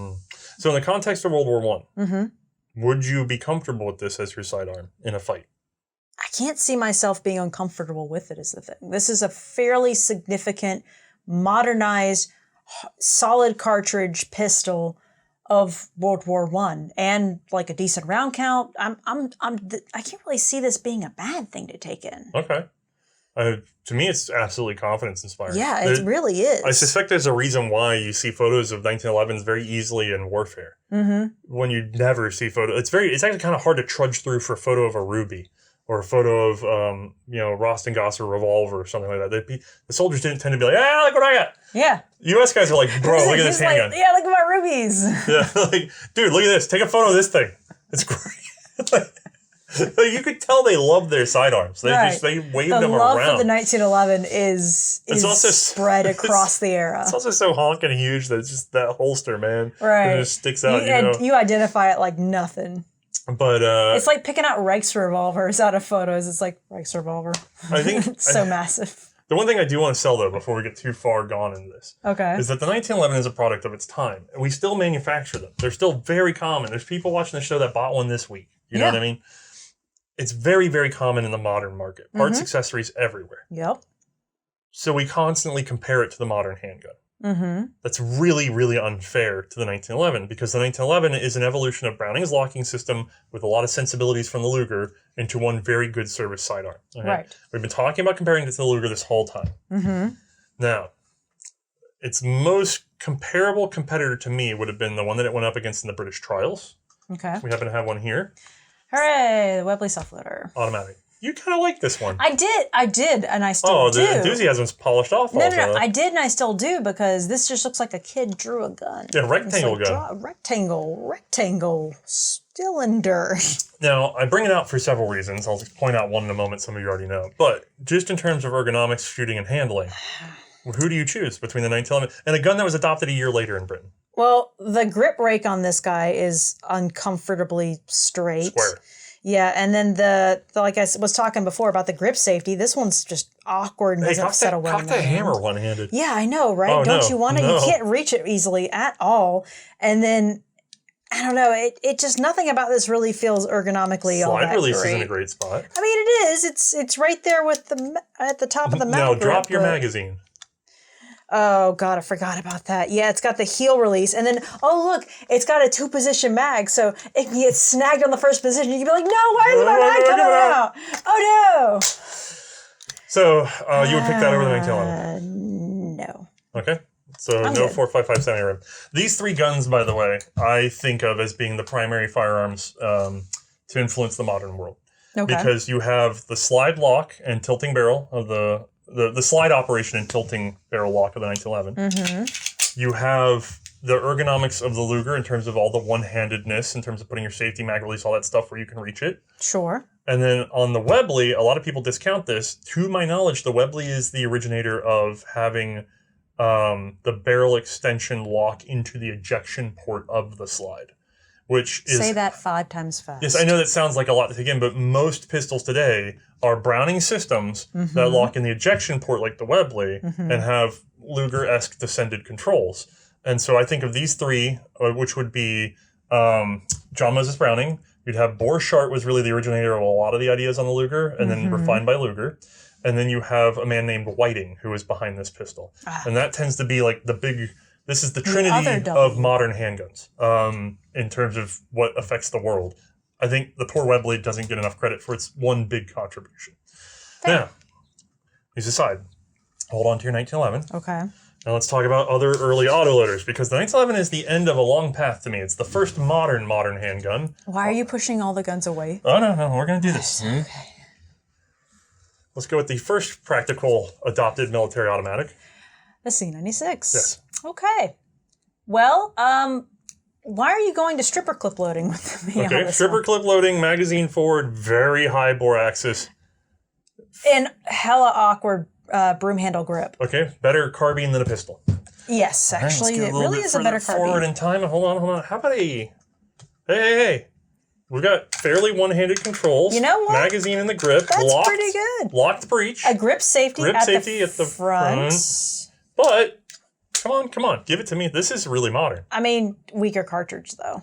Yes, the cartridge is unfortunately anemic, and it's fairly complicated in certain ways. Not as bad as you'd think. We have a whole episode on these Luger, or the Luger, I just did it, Nambus. I know. But you did. The Nambu is another Luger descendant, trying to make the Luger work with a better locking system. And frankly, a fairly smart one. I feel like they didn't go far enough with it. Also, how far do they want me to shoot the Nambu that they put, what is that, a leaf sight? Yeah. They make it... They really wanted me long distance shooting with that guy. All right, fine. Let's try some other ones. Are you ready? Mm-hmm. All right, this is from Browning himself. Oh, good. This is the the 1903. FN 1903, or the Swedish 1907. Well, we already talked about that one. I have a smaller cartridge and, frankly, terrible recoil with it. It feels like I'm doing 1911 recoil out of that guy, if not worse. Can we get close to 9mm Parabellum in a blowback that is fairly low weight and short gripped? Yeah, that's what we got. Okay, so not that one. No. Okay, hold on. This is how the world was thinking. Do you have enough room now? Because I feel like you're about to run out. I want to point out this is equivalent to millions of dollars of research and innovation and time. Tens of thousands of hours, trials, field trials, adoptions, everything. And someone went, yeah, I want a broom handle grip on this guy. Then we get Mannlicher 1905, adopted in Argentina. So you've gone back to stripper clip loading. I see that's really your deal, huh? It's also pretends it's not a blowback, but... And pretends it's not a boomerang. I think we have footage that proves that this thing's still technically a blowback. You know, at least it's the pistol that's the most like a sword. Yeah, it is very much a fencing stance. Yeah, right. I love this grip. All right. You love, okay. Let's keep trying because we got more stuff here. How much do you have down here? Okay, mostly invented around the 1904-1906 period, although this is a 1910 That's just example. what the C96 wanted to be, or should have been. At least it's got a detachable mag. And the grip's more revolvery. Yeah, that's not much better. It's still really awkward, and everything is strangely placed. The safety's fairly one-handed, but you have to break your grip. Yeah. And then you think you can use the magazine release with your index finger. You cannot. No. It is way too stiff. You have to like do this weird We've cross. had a sample size of a few now. They're all pretty stiff. Hey, I got a 6-round magazine. That's exactly the same as a revolver. Okay. Yeah, okay. All right. See what you're trying here. I'm going for it. I'm not actually kidding. How many do you have? Let's oh, do he's got a few more. I'm stuck on a wire. 1908. We've got the Rothsteyer, or like we like to call it the Rothkrinka. Okay. Stripper clip loading again. Yeah, it's also bigger than a 1911. Uh-huh. Like actually larger, although a little bit lighter, at least to my hand. Mm-hmm. Rectangle grip is not. Come on, the grip's not bad. The grip's not bad, but it's not great either. 1911 is still superior. That's kind of actually Rothsteyer-ish. We're also trigger cocking like a certain modern handgun people know. Mm-hmm. I'm going to go with no. Nope. Still not 1911 defeating. I'm not done yet. We got more. Italy, they solved the problem. Yeah, clearly. Look, we got a lovely raked grip. Come on, that's on par with the 1911. Couldn't even hand her 9mm. You know what? This came out the year before. Maybe they stole it from this. What, the grip? This actually, see that bulge at the rear? This has almost like a 1911 A1 grip, but this was ahead of the 1911. Oh, All fancy. right, brilliant. And it really lowered that bore axis down from 3 inches to 2 inches. Oh. So high bore axis. So fancy. Front grip safety. Mm-hmm. And a locking breech that is not capable of handling 9mm parabellum. Right. So. I'm going to go, did you run out of room? No, I didn't, because we also have this. This Steyr Hahn. Oh, good. Stripper clips again. Came out about the same year. year. The Steyr Hahn's pretty rad. This is the 19... It's not as rad as the 1911, but that's pretty freaking cool. There's like a 1911 version of this. This is more the 1912 version. Yeah. But hey, I've got... Okay, it's not nearly as raked a grip. We've got a cool 9mm cartridge that's actually pretty comparable to 9mm parabellum. And you know what? You could call it a mag release, but it's more like a mag dump that you have accidentally done before. Okay, here's the fun fountain footage.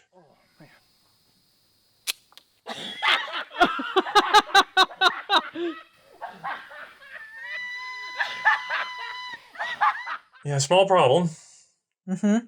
Still stripper clip loaded. I know, stripper clips. You know, if they had given this a detachable mag, it's still, it's kind of unfair though, because this takedown system, I really believe they took it from the Colts. Mm-hmm. There's a lot of Colt influence in this, I think. Yeah, when I see that cross key, that is what I think of is that the previous earlier 1911 beginnings. I like this one because it has like the ease down safety that turns itself off when you cock the hand. We have a whole episode on this. So fancy. So I know it seems like we're just running around. Did you run out of room?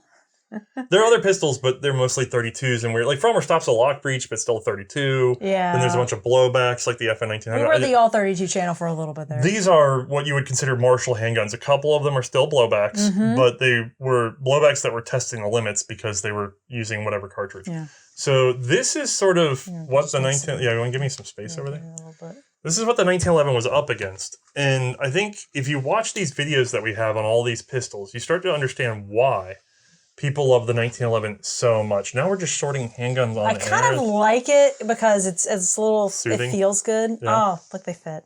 Okay. All right.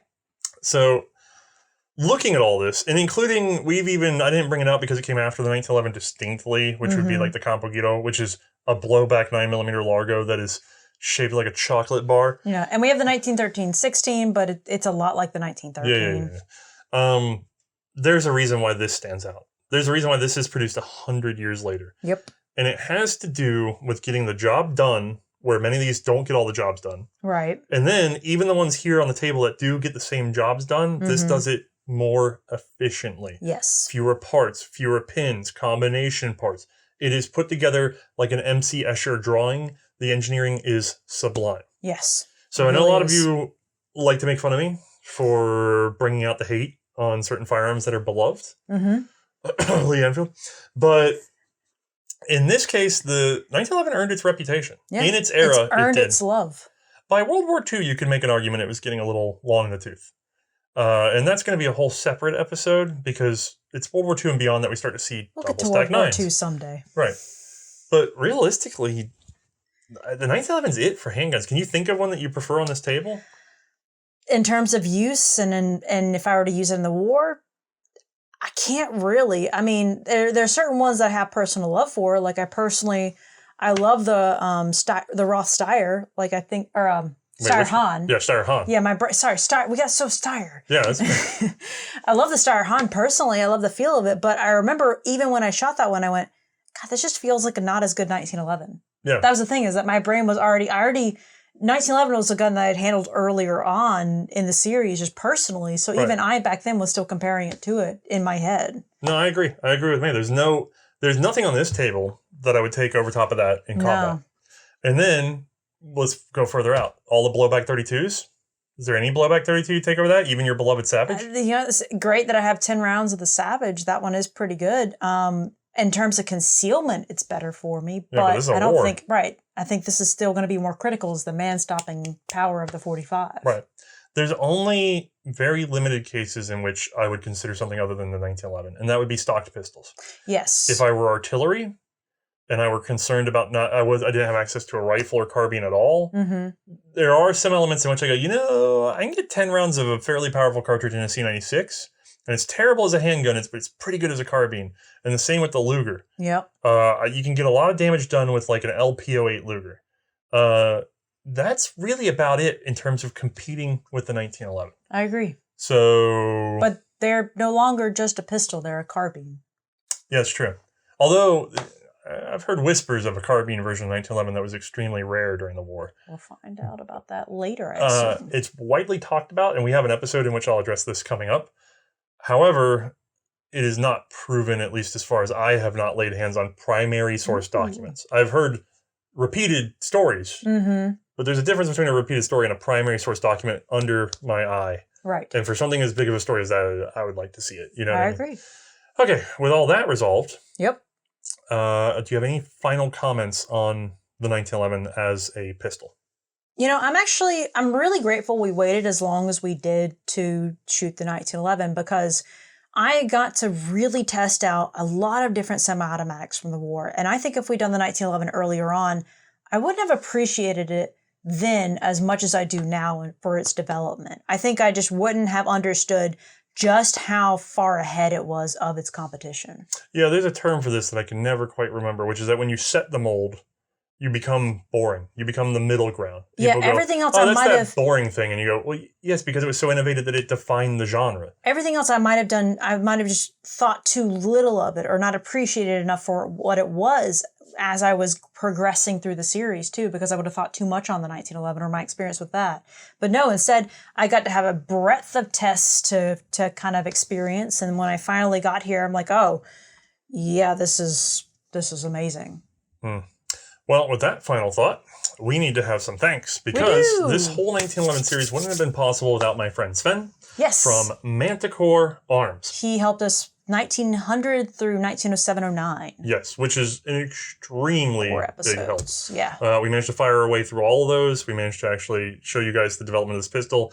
I highly recommend going back and watching those episodes. Now you know what's going on. And the man that helped us get through with the 1909 episode. And a ton of images, actually, for other 1911s that we'll be using as we go through the rest of this. Yeah, K.W. Keller, thank you so much, man. He was a huge help with that. And we got to handle one in person.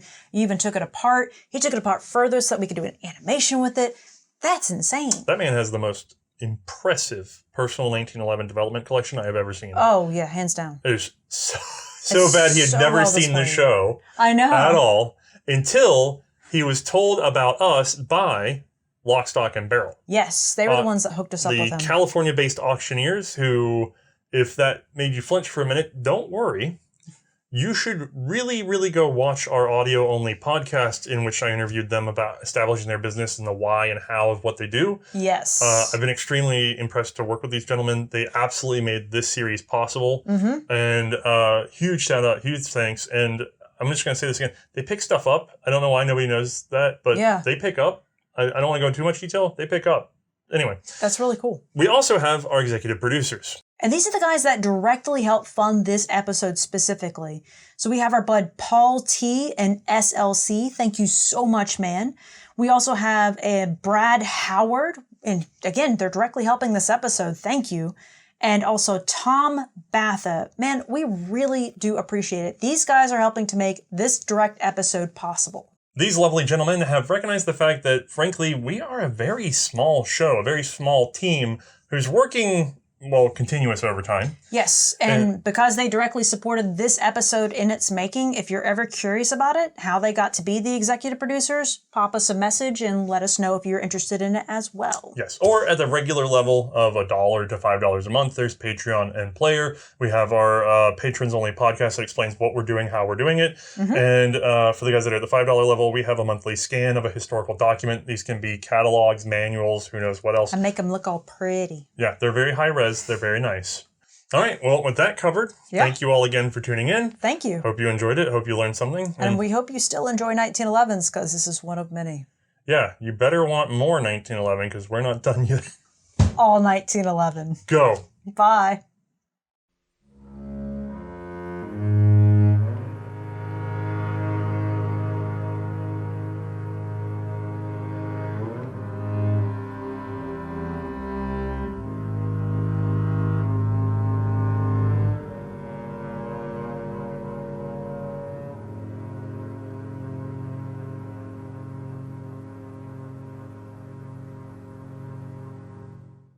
If you know that they're into old British stuff, be like, hey, I know this channel that does that thing.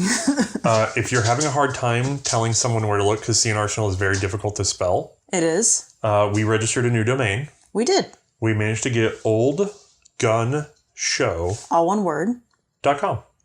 So oldgunshow.com. If I can't make it any easier than that, gentlemen. So if you have older relatives or whatever, you want to send them a link to C&Rsenal, or you want to tell them, if you're at the table and you're jotting it down on a piece of paper for them, you can just say oldgunshow.com. Now, help me find guys that specialize. So we're missing a lot of these. Again, it's older guys that tend to have these specialized collections, and we're missing out on a lot of stuff. So if I want to cover Czechoslovakian pistols, Right. it would be really good to borrow a VZ22 and a 24 and a 27 and then get into 38. You know what I mean? And so I could do something like that, borrow like a Mauser 1914, and then boom, we'd be in and out of it. Right. But early stuff, better. Right. Because I have a lot, we just recently got a guy that was, he had a Gewehr 41 on hand. And then we have other offers with Gewehr 43, so it's like, oh, good, I can finally... I think I've had 5 Gewehr 43 offers, to be frank, but 41s are hard to find. Right. So it's always that kind of problem. So if you're the kind of person that has the early version of something, even something like... I've been keeping an eye out for if anybody finds one, and I don't want to buy it, I just want to borrow it. The VZ24 rifle, right? The everywhere, right? Yeah. I have one that I haven't sold off yet because I was waiting to do an episode. It'd be kind of nice if I could borrow a VZ23. Okay. Which is just the slight precursor with the shorter, I don't know if the barrel's shorter, it's just the barrel bands and stuff, but it's a little stubbier, right?